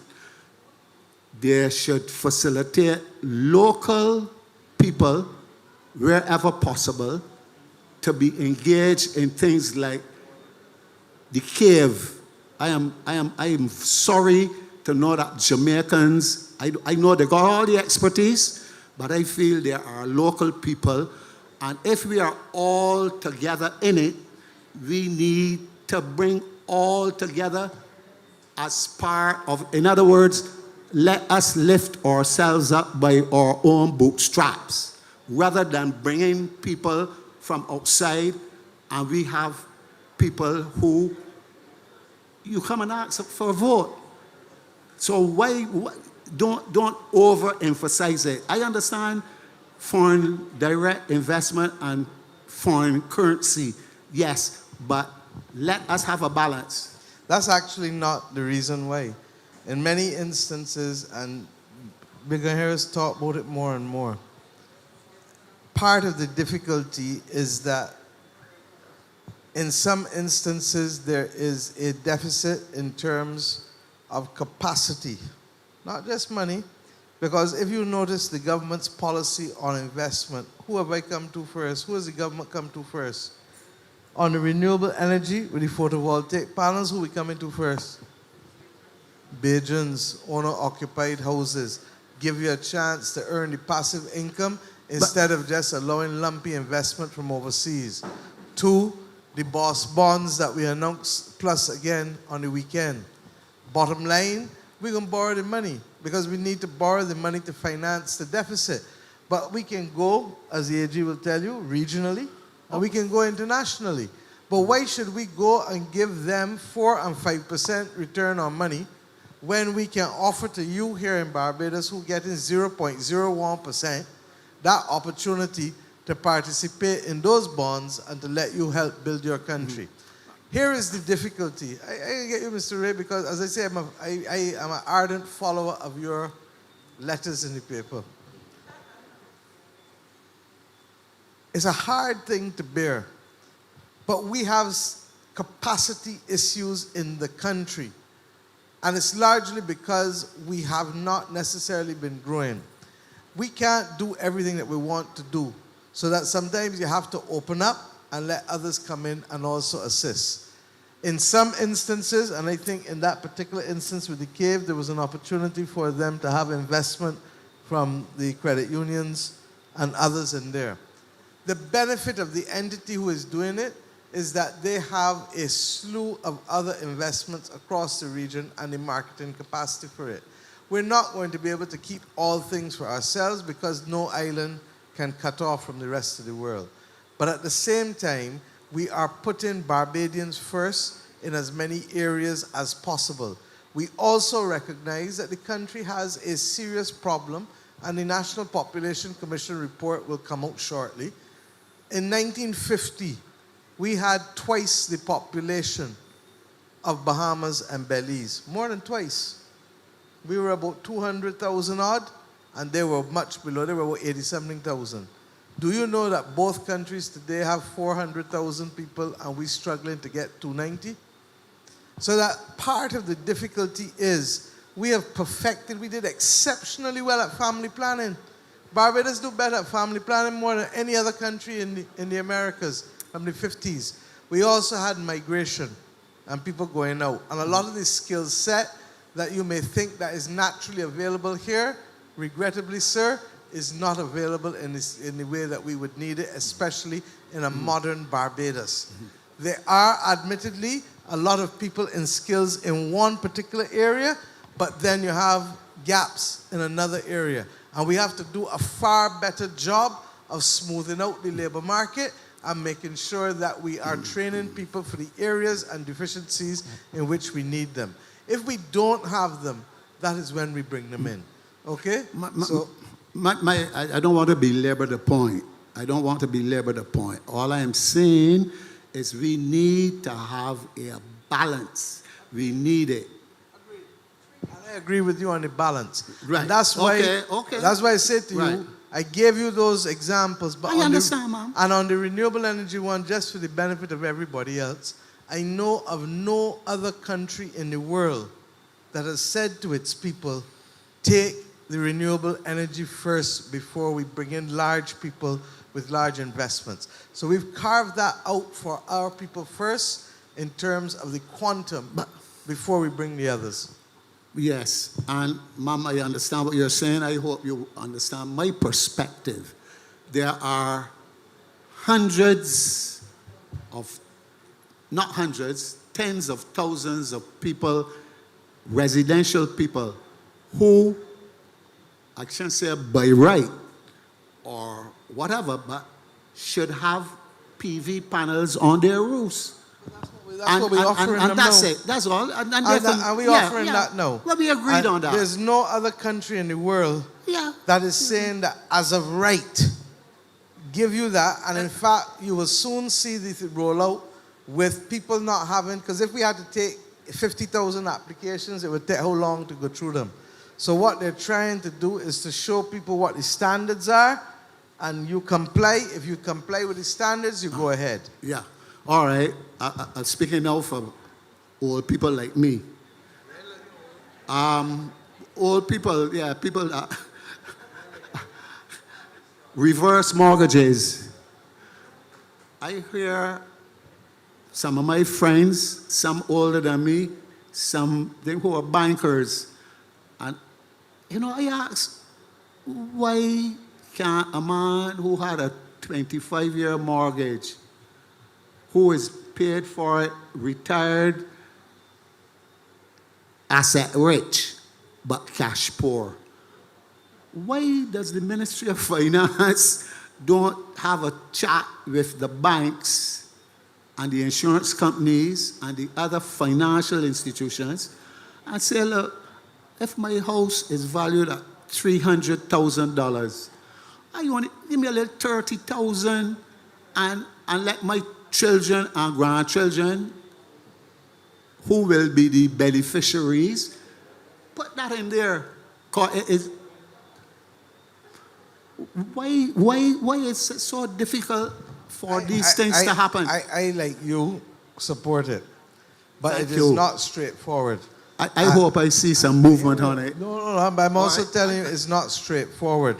And I know. therefore, we are in deep conversation because in many instances, two banks don't like to be the ones coming to take up people's property after somebody died. You don't have to, Straight man. But understood. But that is because in other jurisdictions, they've had the experience of the children and others not wanting to there's a come forward. Thailand, I went on the net only 3 days ago. There's a Thailand model. It may not be the perfect one. There is a Thailand model, and they have it in Australia, the UK, New Zealand, and all these places. I will beg you, ma'am, as Minister of Finance, have a look at it. I will Okay, certainly do so. in but the for interest the of time, I benefit- want to move on. I know, Give except other that people for a the chance. benefit of the people who are listening to us, they need to understand the issue too. And the point is that we can't assume that the people who are inheriting the house have the capacity to continue the mortgage payments. And that's part of the difficulty. It's not impossible. It's not an impossible route. But what you need is willing players.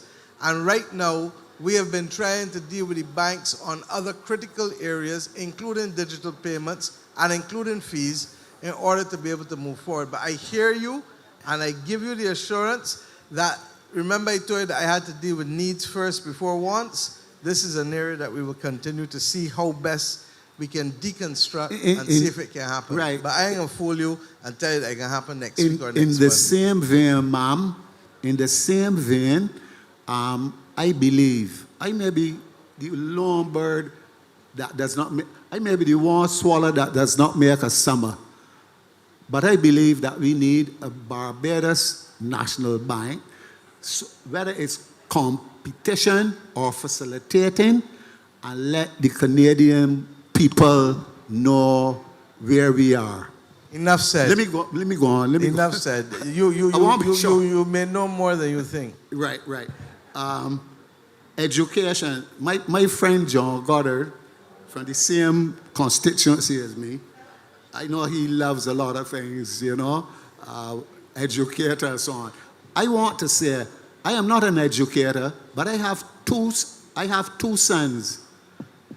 And he talk about Combermere. I went to Combermere. My son went to Combermere. So I can boast about some Combermere, but I will not pull down Princess Margaret. I will not pull down St. George Secondary. I will not pull down Grantley Adams. I will not pull down Ellerslie. But I am proud of Waterford University. So anybody that see me can look at me. Right? Okay, but what I want the Minister of Education to do is to look at. Personally, I'm against getting rid of the exam. Personally, I did not sit it. I sat for 3 schools in 1959. So you know I'm an old man. 59, and subtract that from 2022, and you know I was long before you there, Dale. I was at that school long before you, right? But the point is this. Rather than just get rid of the exam, line, hook, and sinker, you need to look at, somebody must have said this before me. I am reinventing the wheel. Look at curriculum reform, broaden the curriculum so that guys who are not like David Eswick and Trevor Clark and Butcher, former headmaster who went to this school in my parish, brilliant scholars. I want the curriculum to be broadened so that if a fella is not as good as those 2 or 3 or 4 or 5 brilliant scholars from this school, to be able to be good wiremen, plumbers, whatever skills, vocational skills, hands-on manual skills. Germany does it. A lot of the European countries, they don't only look at lawyers, doctors, and accountants. They look at people who can build a house, build a road, and those kinds of hands-on things. So let me leave that. Let's respect and give him some quiet, please. Yeah. I want to go on because I'm going to finish up here. I did with the 11 plus. The last thing, I believe that one of the ways to help the average John public to feel part of the economic running of the country is, for example, I can just use one. You see, Barbados National Oil Company. I am prejudiced about the Barbados Light and Power Company. They have been around for nearly over a century. their interests, I believe, I don't want to be slanderous, but I think their interest is not in parallel or in congruence or symmetry, not the one you bury dead people, in symmetry, mathematically, are not in alignment with our interests. And I believe that a serious government that have the interests of ordinary working class people should form a PPP, float some shares of prospectus on the market, and let fellas that working for the same people complain about the $200 and $300 a week, that they could take a little bit out the wage packet and as part of a share. And it will grow, it will move on.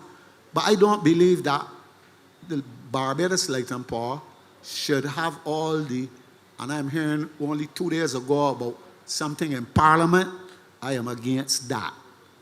And I hope it does not counter with the Constitution, whatever is being placed in your domain. I thank you.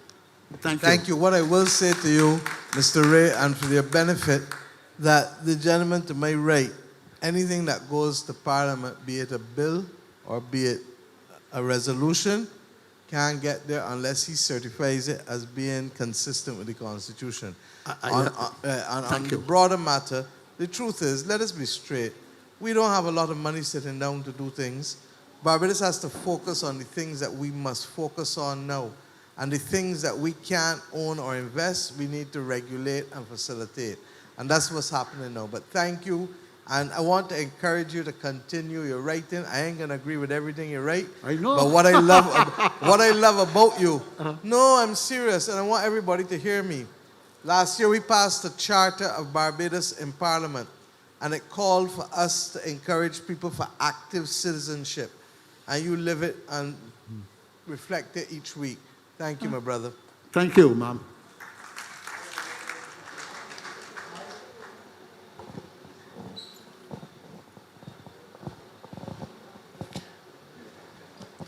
Before the next speaker, please note the time. We're past 8 o'clock. We're going on till 9, so just keep it brief as possible. And may I ask those who are speaking from the other side as well to respond succinctly. Hey, Selassie, Jah, Rastafari, Empress Menenai. Give thanks and praises to be here in the presence of my Prime Minister. I hear people call you Auntie Mia. But I'll call you Sister PM. My sister, I can't speak on two things. What's your name again? I know your face good, but I can't remember the name. Ras Martin. Ras Martin. Right, give thanks. There's two things that is very important to my community. That is reparations and obviously cannabis, in my terms, ganja. Now, since ganja get put on the table for a period of months now, I haven't seen any movement towards the brothers and sisters that went through the real hardship, some of them still languishing in prison on charges. You know, I feel that you can't start wrong and finish right.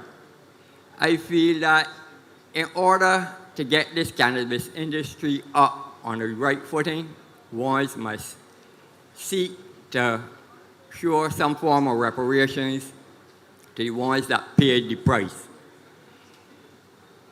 Brothers and sisters are still finding it difficulty to get their records clean.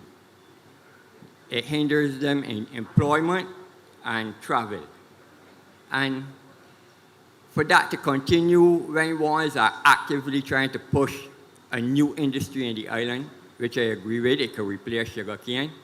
But the thing is that you wouldn't like it to replace sugarcane and remain in the hands of the same people that had the sugarcane for all these years. After paying such a high price.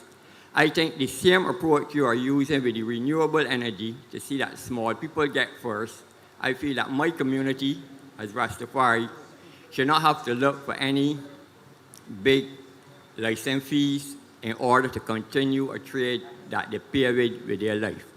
Now, I appreciate what you were saying, what you all have done in terms of the sacramental rights for Rastafari. But every Rastaman don't go to the tabernacle. Every Rastaman or woman don't even sometimes belong to any house or mansion. They're just naturally Rastafari. So the sacramental would not benefit them. And personally, the sacramental rights alone is a burden to me because, as the book says, man can't live by bread alone. You can't live by sacrament alone. There got to be some form of financial benefits involved in my sacramental rights. So I would like the Prime Minister and those who are in position to hear the Rastaman plea to give us a break. Up to now, there's still too much harassment for small quantities of ganja. In some islands in the Caribbean, you're allowed to have 2, 3, or 3 trees at home, 2 ounces on your person. And nothing so is available for us here. Brothers from down the islands of Malison, Barbados still tight here. And it's true. We want, once in the audience might ask, how you could get it there and talk about ganja with so much crime in the island and all kind of thing, right? But really and truly, it's the illegality of ganja that really caused the problem, not the ganja itself. An elder just get put out here under the influence of alcohol. That's legal. You know what I mean? These are prime examples you can look and see. Rasmali, let me help you, man. Help my sister PM. Let me help you. I'm going to ask Dale to speak, the AG to speak, because I think that the country knows where we're going. We started, as you correctly said, with the medicinal cannabis, and Indar will speak to that and the opportunities we're trying to create for Bajans in there in the renewable energy, just like you said just now. Indar can speak to it because he knows that and represents the fact that the government is passionate about this. The problems that we're having with the industry have more to do with banking than to do with the industry. So that's straight, but he will explain. And then the AG will tell you about after we did the medicinal cannabis, we did the sacramental, and then we did the ticketing so that nobody has to go. And as far as I know, he will explain to you with the situation with the records. I got to go and do something that only I could do for myself. So I can let him do that, but I can hear from outside. All right? Thank you. Yes, sir. First of all, let me remind you, or remind the public, that we have been approaching the issue of decriminalization of cannabis in a gradual way. Now, what we have done, and I'm afraid that you really should be defending us, because 2 years ago we passed a law, or was it last year, which said that if you had less than 14 grams of cannabis. Pause there, not crossing you, but was that information passed on to the police force? Of course, yeah.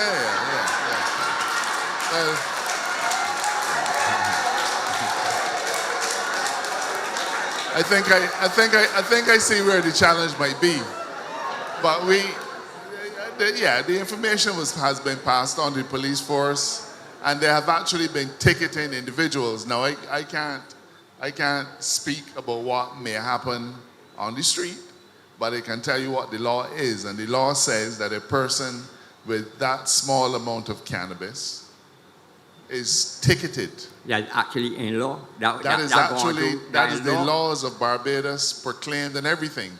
The police the tickets have been printed, so there's absolutely no issue.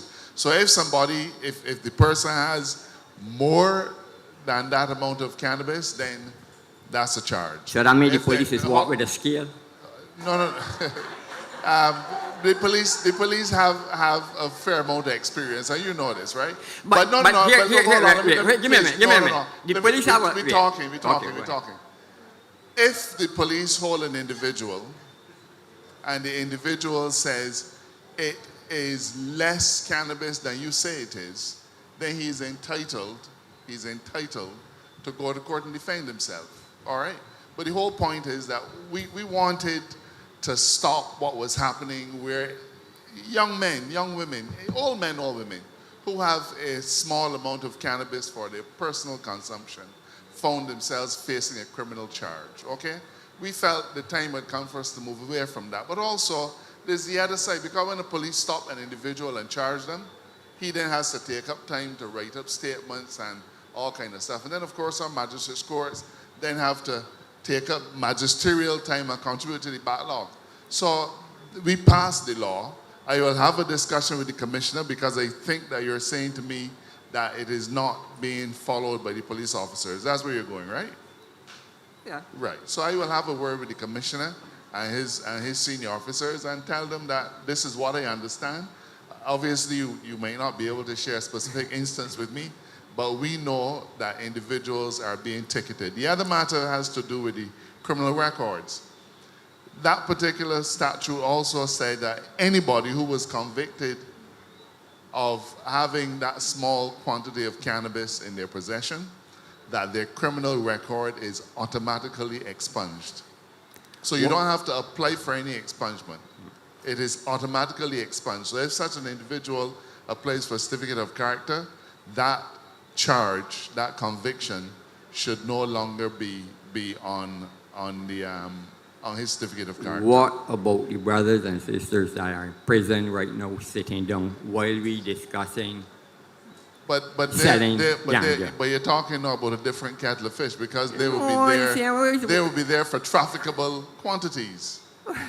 And but traffic. But that's the law, crux of the matter. Now, law. these is people that would have paid the price. Especially dealing with ones that in prison sitting down, that only strike against them will be having ganja, regardless of the quantity. No, but I mean, you without can't violence, say without regardless guns. of the quantities. But no, why say that? Why say that? When the police raid your yard, right, and they pull up trees, they wear the mud on the root, the stems, the bark. When you all start the cannabis industry, you all will realize that you only use the bud, right, Mr. Weir? So when a policeman hold me with a tree or two, the man ain't even the pot that they planting.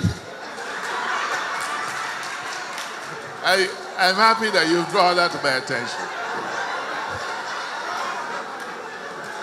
No, it's a serious issue. It's a serious issue. Listen, police have an awesome responsibility in this country. I know that. And I will never tolerate any law enforcement officer. The Prime Minister will never tolerate any law enforcement officer playing fast and loose with the rights of citizens, okay? You can't, you're telling me something that I am not am I right first or wrong? time. When you see a truck loaded, when you see a truck, Mr. Prime Minister. That they weigh the plant pot. No, what I was explaining to him. That's like the people who is weigh the box with macaroni. Listen, Mr. Prime Minister. I'm conscious of the time though and the others behind you. But this is so just what I want the I just want to make one more point though for the benefit of everybody. In relation to having their records expunged, as long as they fit the requirements, there's absolutely no difficulty with getting the records expunged. If it is being delayed, please feel free to reach out to me and I will look into it. So there's no hope for the ones that are already indicted? No, that is already where? In prison. No, but you can't get your record expunged until you have left prison and go through the rehabilitation. But can't there be a pardon for some ones that are in there just for simple possession? Possession as opposed to trafficking. Well, simple the Attorney General is a just small tell me amount. that according to the weight, it would determine. If I have a trafficable amount, might be just over 2 ounces. I don't know where you can traffic with that by. Look, give the AG, look, this is the first Attorney General who has come to office to try to make right things from wrong with respect to the persecution. And the truth is that 100 years ago, the CARICOM Commission on this showed that 100 years ago, this was not a crime. It wasn't. It became a crime because of how the world moved. but there are international conventions and all kinds of things. And that's why we've been doing it gradually. I want to invite you and a representative group to meet with a few members of cabinet, okay? The Attorney General and some others. In terms of the Minister of People Empowerment, I saw him in here just now, and a few others, because there are some issues that we are trying to grapple with. I think Agreed. you also know that this is the first Minister of Agriculture that has ever put on the table the ability to lease at a peppercorn rent. And I've told them that once the arrangements are in place for us to do a proper conveyance to the legal entity, that we should do that too. To give people from the Rastafarian faith the opportunity to have access to over 60 acres of land. And it's not necessarily the end, but it was a good start in the last term to be able to help. That's you mean for grinder cultivation, or that's for agriculture? For agricultural cultivation, food security. You got to earn a living too. Right. You Well, gotta we give thanks for the land that was granted at Bath. Exactly. And what I'm saying, that's just a start. I don't want it to end there. Right. So I want to encourage us. You know that I'm sympathetic to the faith. You know quote that. him Bob all the time, sir. I hear what you say. You quote him Bob. So you have some sort of sympathy with the faith. Yeah. I quote him Bob all the time. That's right. But I'm sympathetic also because I've also all my life engaged with different people and I've been close to different people. And I feel that for too long in the region that there was a marginalization of good men and women. Okay? We want this government to integrate you fully into all that is good in this society. I want you to come forward with the other groups, the different groups we've learned the hard way that represent different areas and sectors of the faith. And I'd ask for different representatives of each of those groups to come together and let's have a catch up again and an encounter on these issues that are of deep concern to the faith. In the same way that any other set of people ask for a meeting, we would meet with them. So can we agree to that? And then the issues that you're encountering, also with the expungement of records, in the interim, AG and I can make sure that we investigate and make sure that those don't continue to be a bugbear for you. The next step, obviously, and that is the conversations, but we'll talk with you all and see what we can do to move forward and make your life easier going forward. Give thanks. All right, so I don't want you to leave here. I want you to give the information to Roy so that we can set up the meeting after crop over. That's fair? Thank you, my brother. Take care.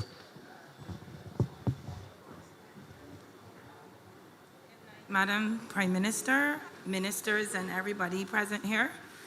My name is Aisha Jones. I was raised in Long Bay, St. Philip. I subsequently purchased land in Long Bay, St. Philip. And for as long as I know myself, where I purchased the land, there is an access road, which is a cart road.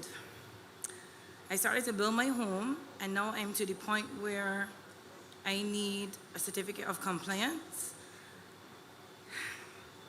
I've been told that I've been told that I needed a single surface seal for the road. And I spoke to my minister, Mr. Ware, and I asked if he'd be able to assist me. And he can tell you that I also told him I don't mind doing my part if he can help me as well. So we can do it together rather than completely ask the government for help, because I know the government is doing so much. You need a certificate of compliance to settle the other legal and mortgage arrangements. Yes, please. Got you good. Don't go no further. Talk to Mr. Morris. Let me get town planning to check. Let me see what is really the issue there with the road and MTW. So they already did that, but the inconsistencies between the two entities. And that's why I recognize, and I may have to have and see what are the inconsistencies and how best to resolve it. So for the time I hear you talking, I know where you're going. So Roy, could you please, and then MTW, we're gonna need somebody from the depot to go and check by her house and see what the issue is and how best we can link, because people can't draw down the mortgage without a certificate of compliance. That's right. So therefore it means that you're carrying a heavy load now. That's why you're breathing so. Come forward, darling. Thank you so much.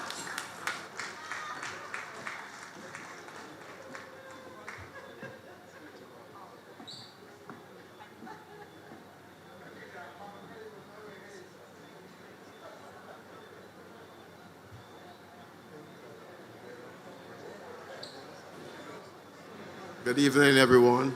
Madam Prime Minister. Good day.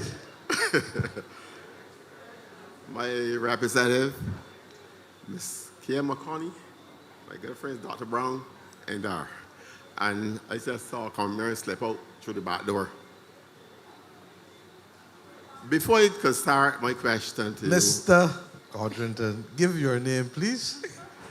Did I just say it? Cliff Codrington. That's what I said, All right, Mr. Cliff, Codrington, Cliff. give your name, please. Cliff. No. I must say, though, that it is forums like this that things happen. This girl, young lady before me, she spent it back there and had some support. And she showed her nervousness, but she got her questions out. We had a program, before I get to my point, we had a program that you initiated, Madam Prime Minister, and I was a part of it.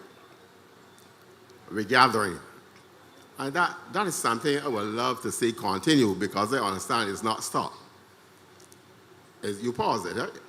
Well, we had to pause it, but the Pause truth it. is I think that we're going to look and see how best we can let it resume and start from the scratch. You know, when DJ played and he said, "Wheel and come again," don't mind we did St. Lucie, St. Peter. We might have to wheel and come again from St. Lucie. So we'll get it done again. Whether we can do it 2023 or we're doing it 2024, we're going into discussions now to see how best we can resume it. All right, good, because I got my chairman over there ready to start. And we were supposed to be Andrew, July, right? July. Yes, St. Philip was July. That's the truth is these meetings, these parish speaks, follow exactly the we gathering months. Exactly. So that's why we started in St. Joseph in April. We went to St. John in May. We went to St. George in June, St. Philip now, and St. Andrew is in August. Right, so we cool. Now, let me get to my point, though. I'm here to represent as a resident of the poor villages. I got some notes here because they've suffered from bear and frog nowadays. Now, I represent the residents, the patrons, and the staff of the villages. We have a situation up there where it does not affect me per se or those of us who have transportation. But there are some very dark areas coming onto the villages. And those of us who work late at night, who have to walk out to the rural section. I think Janelle would know what I'm speaking about because this was reported to the branch already. Coming from, some residents have to go, let me just check my note here. They have to take the bus either to Pilgrim Road, and it's a long walk out, or to back coming to Leadville. So we had conversations with the constituency branch, and my question would be to my representative, can you tell us what is the status? Because I think we have 17 signatures on a petition. So I'd like you to address this to me now so I can report to my people in the village. Thank you very much for that question. And I have some good news just this week. We met with the ministry, we wrote to the Ministry of Transport, the Barbados Transportation Authority, Ministry of Transport, I should say. And they have given us their assurance that starting August 8th, that problem that you had identified with regards to people not having transportation and having to walk through the darkness at night after they finish work at Coverley villages, and older persons, many people who have stopped driving, who now have to catch bus. The problem that you had identified were twofold: one, the darkness, and two, the transportation. On the transportation issue, starting August 8th, we have been told by the Transport Board that the Southern Circle bus will now be coming through Coverly Villages, and they will be able to write us. Very good, and very let good, us know. very good. Very good. On the matter of the darkness out there, Yes. we submitted on April 20th, I believe. This is a rear section now. Yes, this in the rear section there. We submitted the request for the lights to RDC. We did that on April 20th and on May the 21st, along with 33 other locations across the constituency. We have not yet heard back on that, but we will continue to follow up. So we've scored on one, the transportation, and we are working on the other one, which is the lighting. Right. All right, before I go though, let me come in again. You know, there's a stretch of road, about 100 feet of road. You know what I'm talking about. The back of Corvally going to Lowers. Now, coming home a couple of nights, I see joggers on that stretch. It was overgrown with bush, and I think our last representative, he did some tremendous work there. But that is in the plan, that stretch of road there, for highlights, because that could be a hazard right there. That was one of the areas where you gave the numbers, poll numbers for the lights, and we included them on our submissions both in April and in May. And we will make another submission. We will keep submitting and submitting and submitting and following up to the best of our knowledge. Thank you. I want to say that in some instances, we're really the victim of the supply chain disruption, and in other instances, delays that we've found out that I've tried to be able to put, and that's why I've asked Mr. Morris to follow up and see where we are with all of the street lights requests with Light and Power and RDC and UDC. Okay?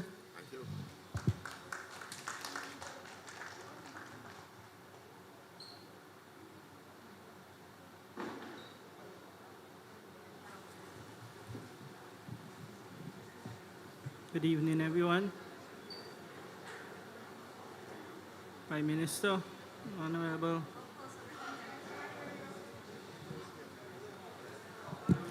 Good evening, everyone. Honorable Prime Minister, ladies and gentlemen, Attorney General, Renewable, Prime Minister, Agriculture Minister, Anthony Singh, farmer from Riverland, the land lease project.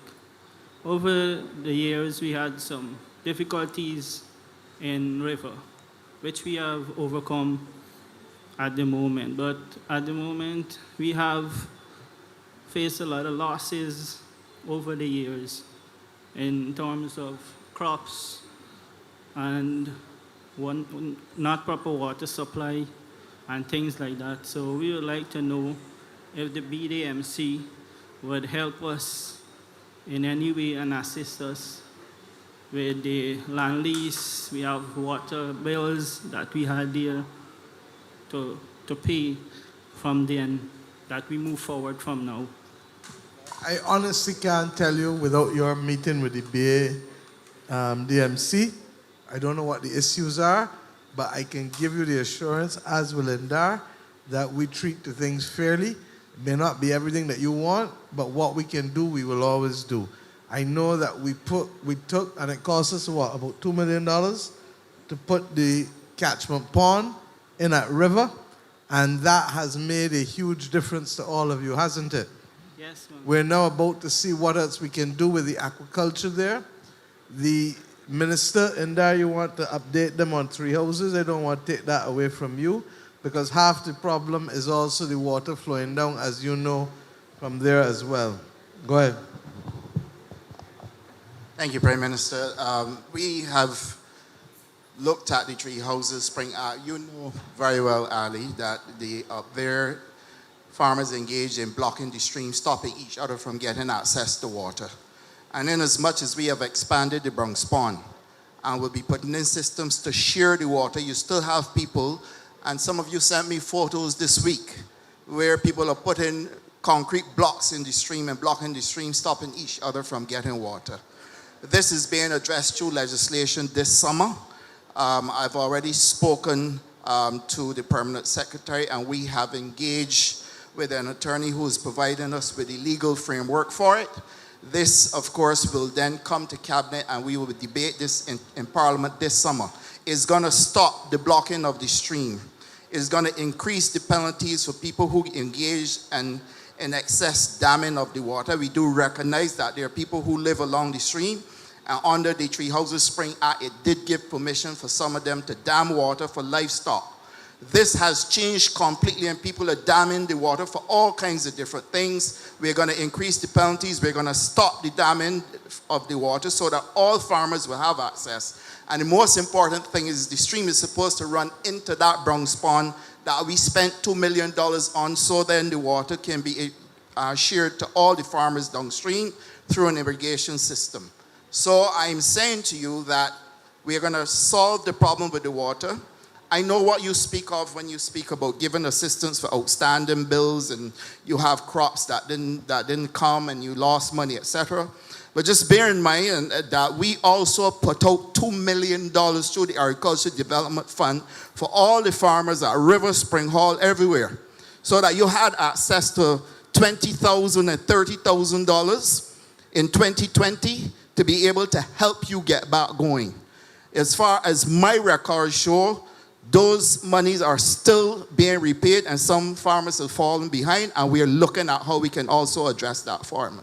So we're doing a lot of things to assist the farmers over at River, but the one thing that we must stop if all you're all going to succeed is the blocking of that stream.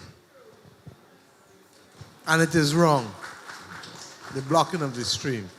So, and that says this summer, he doesn't know that Parliament may rise in the middle of August. If it doesn't get to us soon, it will be done immediately as Parliament reconvenes at the end of September.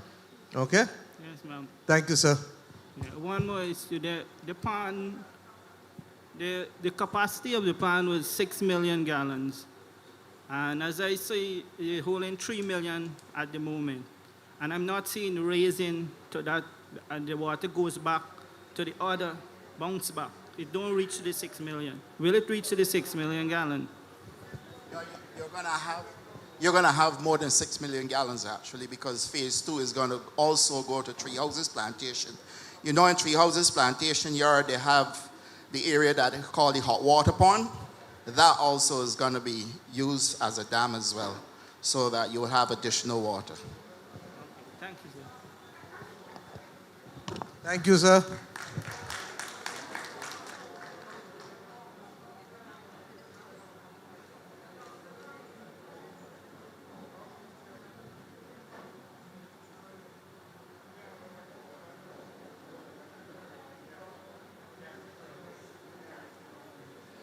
Good evening, Madam Prime Minister, to you and your team. My name is Barbara Bostic, and I have a small concern.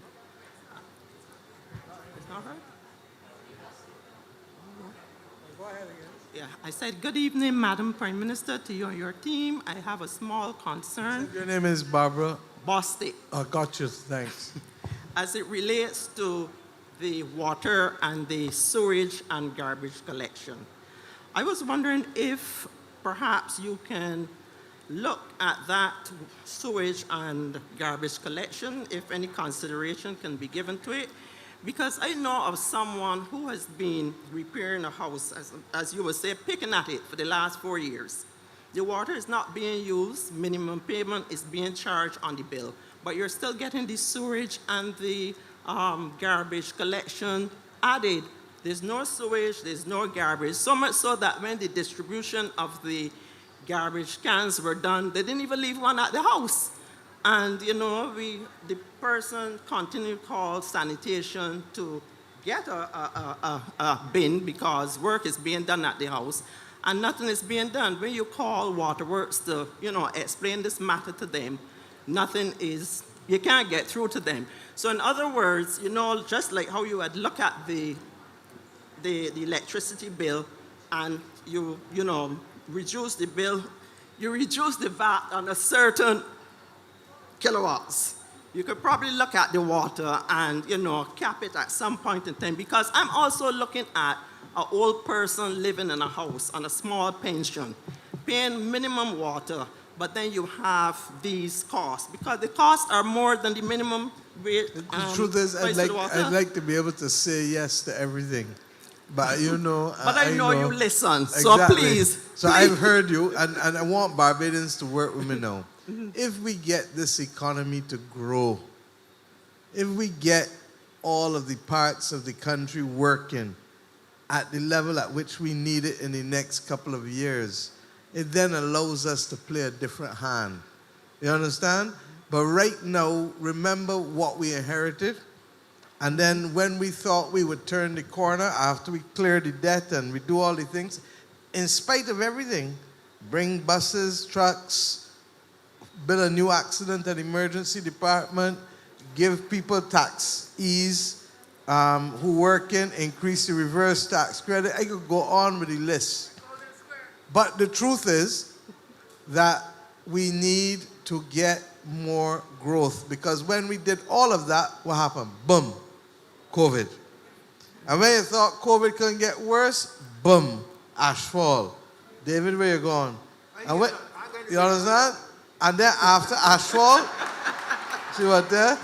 After ashfall, then we had the freak storm, and they had people in St. Philip who got affected by the freak storm too. Then we had Elsa. And now that we thought, okay, we get past that, Ras Marley, and what we get now? The war. You understand? And the war now, and let me give you the figures. We have spent more than double the amount on fuel in the first 6 months of this year than we spent last year.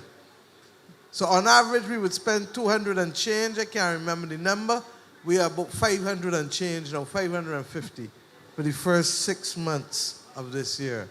So when I tell you that out there tight and things rough and the water choppy, but the one thing I know is that we get raised up in this country that even if it's tight and choppy, we're going to share the burden. And when things get better, we're going to do what? Share the bounty too. Share the goods. So I thank you for raising it, just as I've listened to Mr. Goddard on the other matter affecting pensioners. You will note that in the manifesto, we have a commitment that we want to honor before we ever go back to the people, and that is on the land tax. Why do you think we do that? Because we also want to be able to remove the burden. But at this point in time, given all that we have seen, because when we went to the election in January, we knew we had serious issues to face in the country. That's why I called the election early, remember? I told you that the next few years, we got to have some serious discussions, because the 2030s decade, looking dread, Nikolai. It's looking dread. But it's up to us to make sure that it is not dread. But we didn't know that Mr. Putin had plans. So when the election was done, we then bounced up Mr. Putin and his plans. And that has had a tremendous impact on the price of food and the cost of fuel. So I hear you. What I will say to you, for what it is worth, like with land tax, like with water, there is a relief board under the law. And therefore, if you feel you have a case that merits consideration, write and let them see. And it's an independent entity. It doesn't come to any of us. They make the decision. Mr. Halliday is here from the Water Authority, and they make the decision on that board as to whether relief can be given in full or part. Okay. Correct, sir? Right. So I'd encourage you, Ms. Bostic, to do that. I will. I have another concern. Yes, ma'am. This is personal as it relates to the CLICO pension. I had a pension fund with CLICO, and right now my money is with the central bank. I'm a pensioner, and I will love my money. And they said that I cannot get that money until 15 years from 3 years ago, which would make me something like 77. I don't know if I can live to see 77. I want my money now. And the interest, I think that's with the bonds. You got bonds. Yeah, but Okay. I was hearing that you were looking for someone to buy the bonds. There are people who buy them. So if you, well, I would like to sell mine, honestly. No problem. And let us be clear. when CLICO collapsed, the government of Barbados had to take up now, because of what the last government left us with, $600 million between CLICO and British American. And what we have in assets, AG, is about $80 million in assets. So where does that leave us? In the hot for over $500 million. So when we say that we are cleaning up, I am making a sport, because I would love that $500 million now to do so many things, from Carpenter's Glade right back through to the roads up here at Yorkshire, to all of the things. But in life, you play the hand that you have been dealt. And regrettably, we were dealt a bad hand with CLICO, and we all know it. But there are people who will buy the bonds. You may lose a few cents in the dollar. I don't mind. But guess why? Because the value of the bond over 15 years is not the same as the value of the bond today. So there are people who will buy the bonds. So Roy, let's take our contact information, and then we can write and tell you who are the people, get Central Bank to let you know who are the people who are trading in bonds and buying from people. Thank you. Thank you for coming up and raising these issues.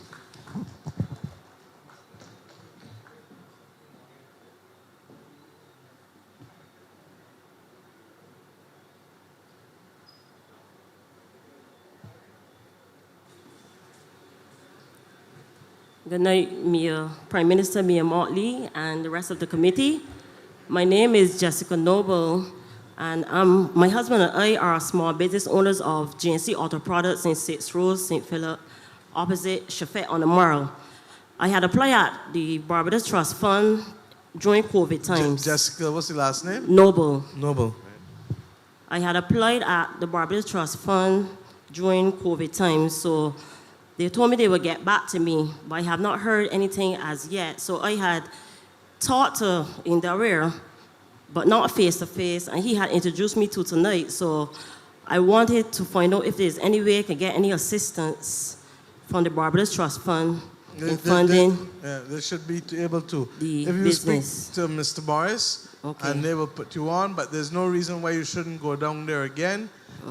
Look, this government started the Trust Fund program to give people a chance and to allow people to build up a credit record. Yes, please. Because if you want to go ultimately for more money, people can ask you, well, show me your credit history. Yes, please. And therefore, we take a chance on Bajans with up to $5,000, and once you repay, you can borrow up to 10. Yes, the truth is that COVID has been hard, but I am happy to live in a country where the majority of people are still paying back.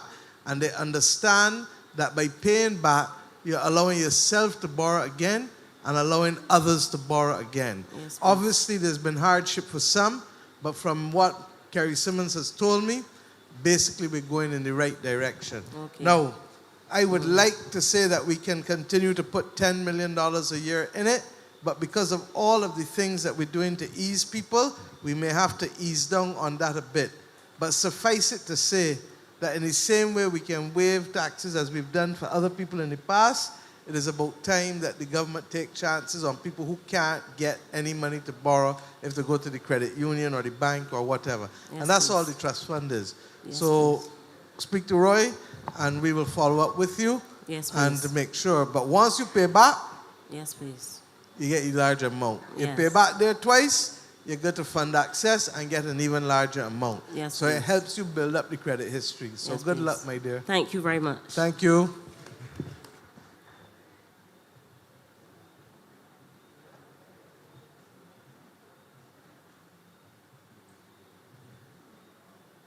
We're gonna, I know it's past 9, but we're gonna finish these last 3 or 4 people because I came late and I don't want unfair people.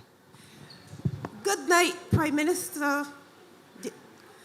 I came here tonight to explain my living situations to you with me and my 2 teenage daughters. Live, breathe these lands of the Sands Christchurch. You're sounding as though you need a private conversation. Thank you. Come to Mr. Morris up front there, darling. They don't want you to talk about you and your teenage daughters in front of the whole world. All right? Thank you, love. What's your name again?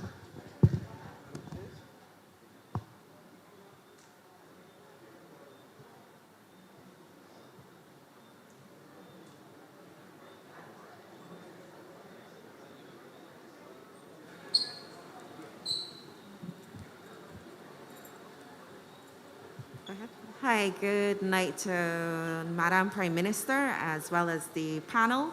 My name is Lisa Mears. I am a appointed registered nurse at the QEH, and my issue tonight is related to housing and nurses. Now, with our basic salary being started at between $28,000 to $3,000, we do not qualify for a proper mortgage, even with the whole program. When you start with that, the most you can have coming out of your salary is $95. I am in 12 years at the QEH, and the most I qualify for is $300,000, and I can only have $95 coming out of my salary to qualify for one of these houses, even from the I'm whole again a project. little lost. So maybe if you drop the mask and slow down, because you're saying that you wouldn't qualify for a more. You can qualify for up to 300,000. I can qualify for up to 300,000, Uh-huh. being that I don't have anything else coming out of my salary, Yeah. like a car. The reality is that most nurses do get a car Okay. loan first Okay, because so- they need the transportation. Right, so what you may need to do, and that's why I've asked for Financial Literacy Bureau, because what you may have to do, regrettably, is to be able to consolidate your loan in one. Let me give you the example. Why we started the HOPE program, the house at Lancaster, you've been to see it? Have No, you seen the please. houses at Lancaster? Just the floor outline, like online. No, Dad. You go and see it. Okay. I want you to go and see it. Roy, make sure you go and see it and carry a bundle of your work colleagues for you. Yeah, I have I'm from the emergency room, and there are 8 of us that So applied. I want to personally ensure that the 8 of you can go, because here is why, and the members of cabinet can attest to this. See the policemen, you see the nurses, you see the teachers, you see the people working in government for under $3,000. This is who we do hope for primarily, y'all. Why? We need to reduce the cost of land. So we cap the cost of land at $12 a square foot, when other people in Barbados selling land at $20 and $25 a square foot because of you, for you. We then said we had to cap the cost of services, the water, the roads, all of that. We then said, okay, we're going to deal with the roof and use the roof to offset the cost of land and services, so a house that would otherwise sell elsewhere in Barbados, much less spec, much less comfortable, for $250,000 and $260,000 is selling at Lancaster for $180,000, because the assignment of the photovoltaic panels on the roof make it now assignable to you. If you have $180,000 in there and you can qualify for up to $300,000, and your car loan may be, I don't know what, call out even 50, 500. call 50,000 or whatever. The bad part of it is that you may have to end up paying longer for it than you would otherwise, but sometimes you've got to be able to do that which is necessary to get out the box first, okay? And therefore, instead of you ending up with $95 in hand when the month come, if you pay the mortgage, you will get and go for a mortgage of $235,000. You understand? If it was $50,000 or whatever you owe, which will leave you some space to do other things.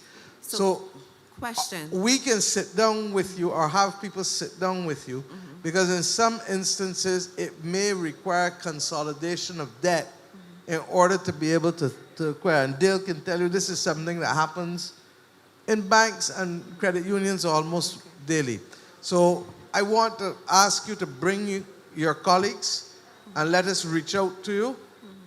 Because, and if you don't want Lancaster, there are other houses that will come in even cheaper than Lancaster. The ones that we're bringing out of Guyana will probably come in by the time you get the panel They're comfortable, coming at 110,000. It's up to where you want to start and the sacrifices you want to make and what funds you have.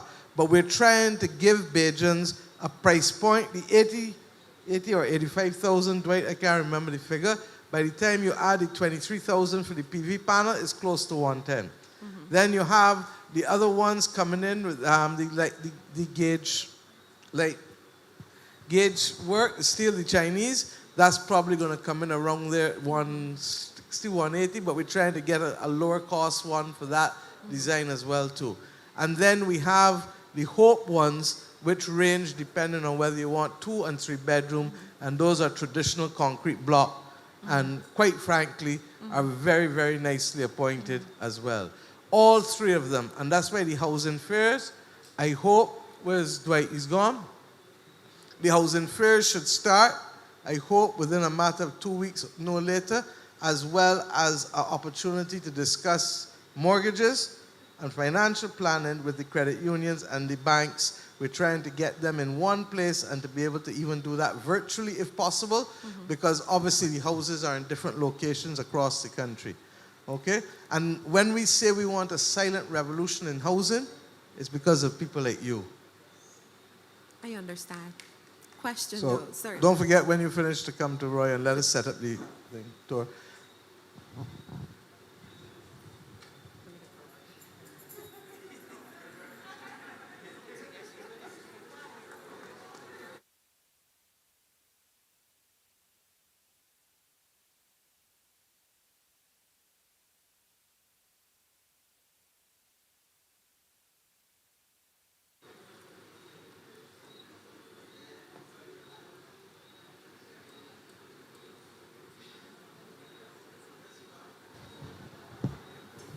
Good night.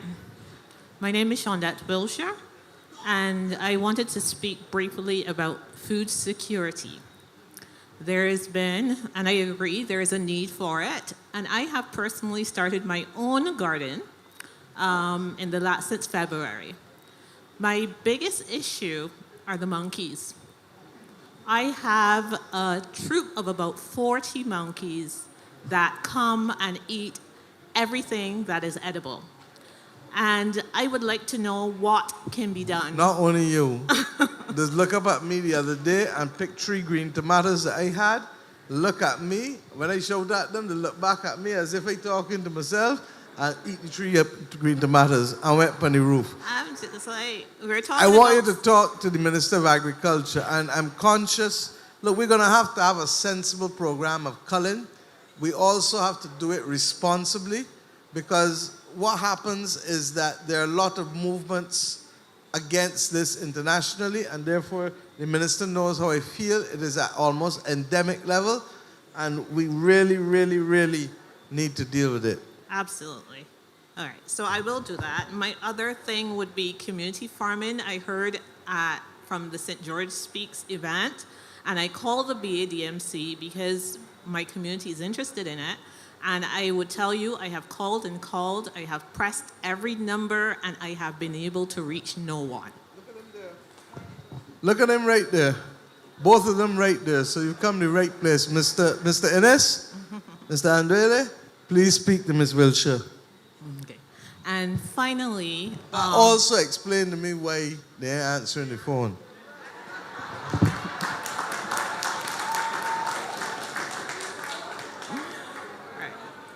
And finally, I would like to speak with someone about an idea I have for foreign direct investment in terms of short term. So I'm not sure. You said that? I missed what you said. Oh, about okay. FDI. So this is a completely different topic.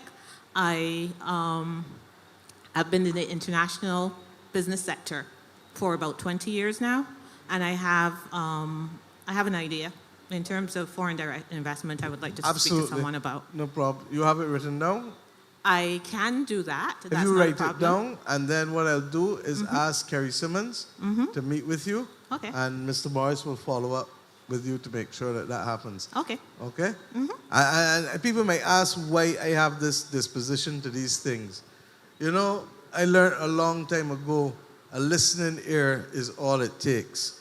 And if it can work, I can tell you yes. If it can't work, we equally tell you this one can't work for X, Y, Z reasons.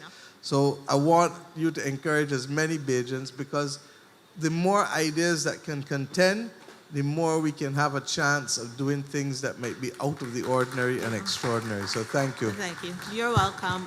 I'm just seeing, for instance, I did an ad for 10, well, I was looking for 10 people, and I got applications for 324 people. And there is a lot of growth that's possible in my industry, so. No, absolutely. And come and let me get your numbers.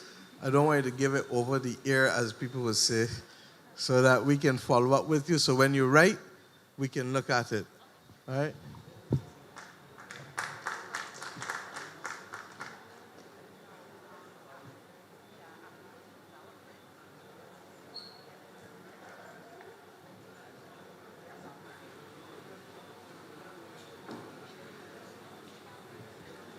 Hi, good evening, Madam Prime Minister, and to your guest.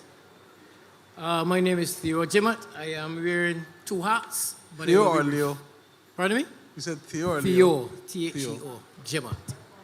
I'm wearing two hats, but I will be brief.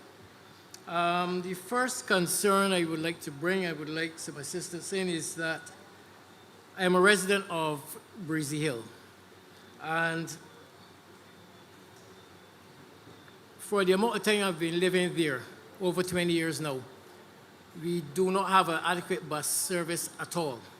You don't have a second exit either. And you don't have a second exit. I saw that firsthand on Right. Saturday, and Mr. Boyne is in fact going to make sure that we start on something within the next year. And I don't want to next month or 2 months, because we have planning to do, we have designs to do, but it is like an area down in my constituency equally that had only one entrance and exit with 200 houses down in there. So you ain't gonna make no representation. For safety, it has to happen. Thank you very much. While you are saying that also, there is a pole at the entrance of the gap as well.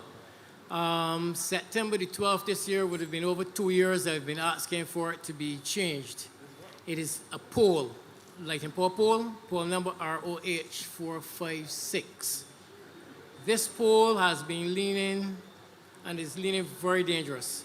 We've had an accident there sometime last year, and one of the cars that was involved in the accident narrowly missed the pole, but if it had hit the pole, then there would be no entrance to Breezy Hill whatsoever. No problem. Because the pole... Can you give Katie the poll number when we finish up? Yes, I can. Thank you. And the next thing also with up there, we need to get some, a couple of the wells cleaned. I know because of the COVID situation and so on, but with the recent falling of the ash and so on, there are a lot of wells and drains in the area, not only in Breezy Hill, but in Evelyn Road, Oldbury. If you get a drop of rain too much, there's flooding. Right over here in the area by 6 Roads by the roundabout. If the weatherman says tomorrow that there can be rain, I guarantee you by 12 o'clock tonight out there flood. And that is a serious problem. Every time there's rain, there's a whole set of water settling over in that area. And we would also like to see if we can actually get a bus shelter sorted out for some of the residents in that area as well, because some drive, some catch the bus. This is for Breezy Hill. This is for Breezy Hill, yes, please. The truth is, your MP brought me up in there on Saturday. Okay. And therefore, we were able to look at some of the issues. Mr. Boyne, raise your hand, from MTW, was also there with us. And there are a number of areas with drainage. The truth is, we've seen a lot less flooding, but there's still areas that need work. So we were in Woodburn Park as well. Well, there's Woodburn, there's Evelyn Road, there's Oldbury.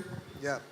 Jade Circle, there's a number of them. Yes. So, okay. Mr. Yearwood from the Drainage Division knows about them, and we're going to go about them systematically. Okay? Thank you very much. And I'll Thank take you. off that hat. Now I'll put on the other hat.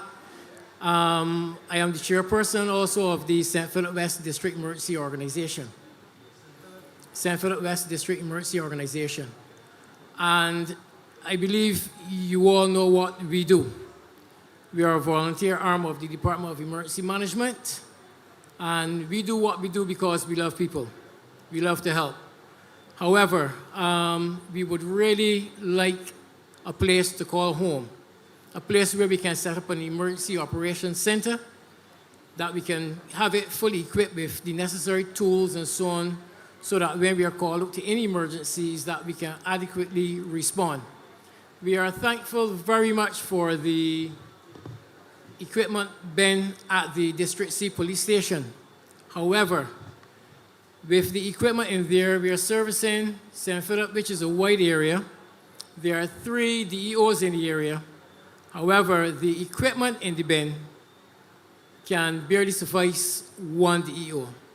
And if something is to happen that would impact the entire parish of St. Philip, it is a case where first come, first serve.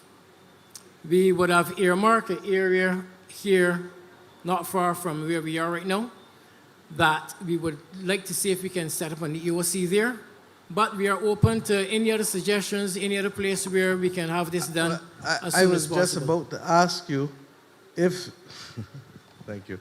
I was just about to ask you if you have an idea of where you all can operate from, or ideas, and you can submit them to the MP or DM directly and let us look at it. Let's be clear that the bins that we're talking about, Dale, remind me, these are the ones that the Japanese had given us. So Yes. those were specified, and yeah, and it was only 1 per parish. Understood. But what we have done separate from that, and that's more centralized, is to try to invest in cots, because we didn't have a lot of cots if something happened. Invest in tarpaulin, invest in a number of supplies that are necessary. And as you know, we work with the roving team as well in order to be able to expand it. I accept that there's legitimacy in seeing if we can get places for people to operate from. We may not have the money to rent a place full time, but I'm sure that just as equipment is kept at the police station, you can find a cooperative arrangement with a church or a building or a business or something where we can store things, and therefore they can be ready and easy access, especially in an area that is not flood prone or liable to be blocked off because of trees falling, etc. Yeah, but okay, with the one at the police station, that is fine.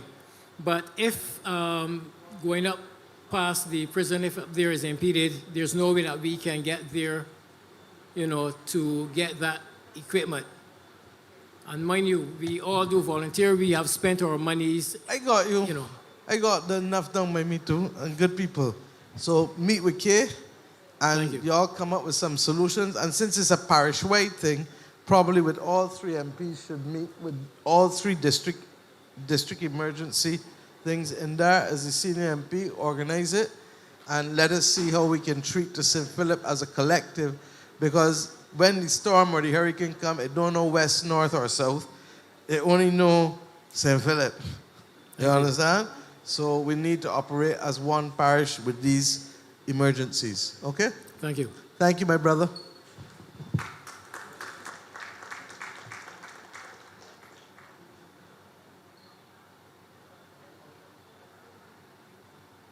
That's it? Last one? You can speak to it at the end.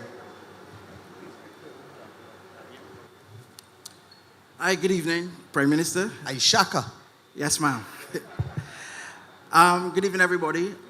Madam Prime Minister, I'm not here in the capacity as an entertainer or a performer this evening. I'm just here to air some concerns. I'm a member of the St. Philip West constituency, and I'm here to talk about things from a constituency level and from a community level. Now, there is something called the Old Skills Training Center in St. Patrick's, and I am earnestly and making a plea. I have spoken to my representative, Reddy, she and I have already visited the site, and see it has great potential for things to be done in the community. The same way we want to create a smart city, we can create smart constituencies.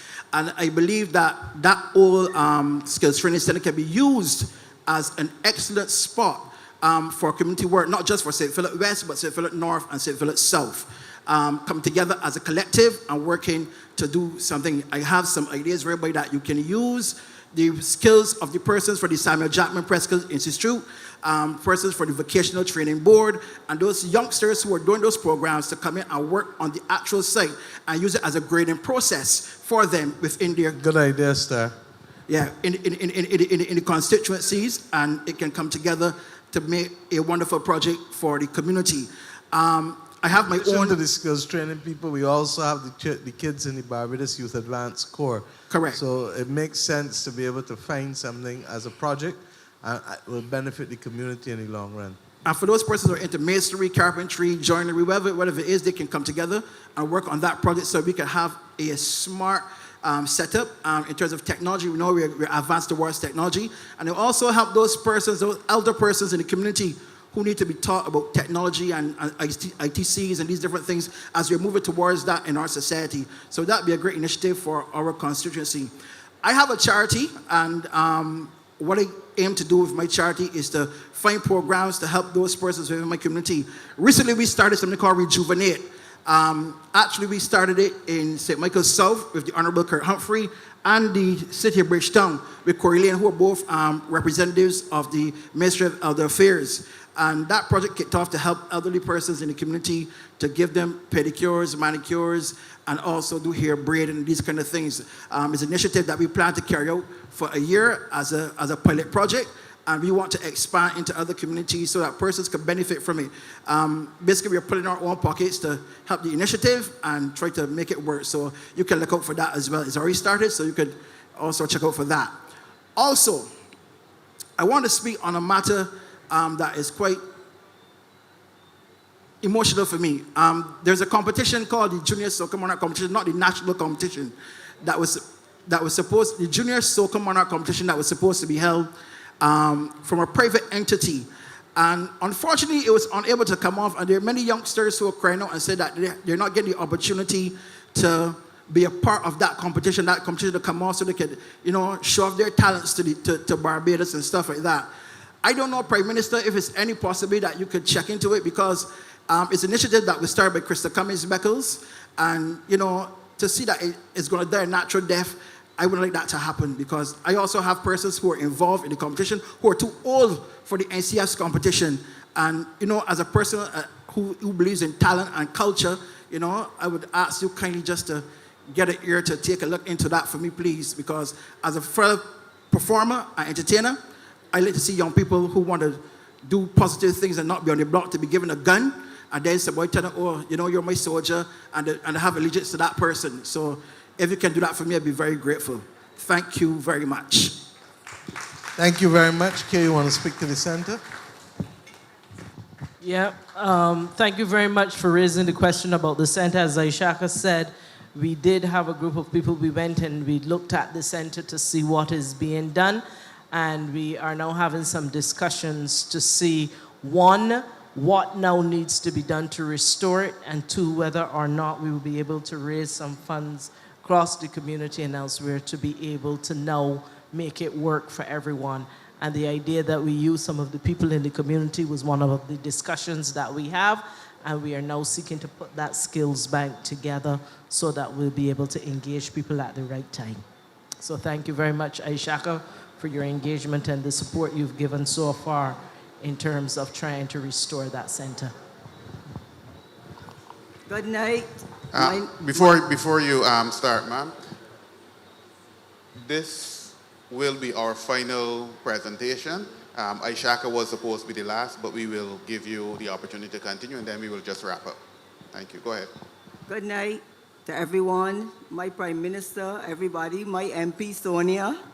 But there's a little concern I have. I am the only one in my house that gets What's a your little name again? contribution. Myrtle Skeet. Myrtle Skeet. I am the only one in my house that get a little contribution, and it's disability benefit. The ship is rough. The sea is rough, and the ship is sinking. I also have a baby to take care of due to the fact his father was gunned down.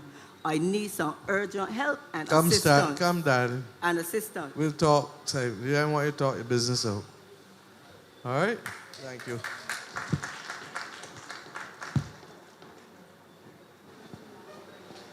Okay. I just want to say thank you before handing back over to Roy. And on behalf of the 3 MPs and myself, this is something, as I keep saying, this engagement I believe to be a critical part of our democracy and who we are.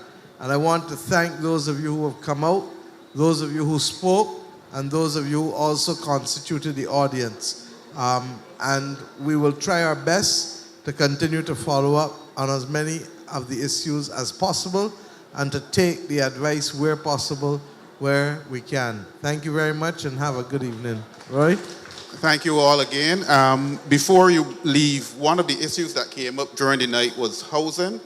And just for your information, the National Housing Corporation will be holding a mortgage fair at Golden Square, Freedom Park on Saturday, which is the 23rd, between 9 and 3 p.m. So you can go there. You can see the houses that the Prime Minister spoke about in video form there, but you still have the option of going to the 3 locations. But at this mortgage fair, you will get a chance to see the houses as well as to discuss mortgage options. So bear that in mind. Golden Square, Saturday coming, 9 a.m. until 3 p.m. Thank you very much for coming and have a blessed night.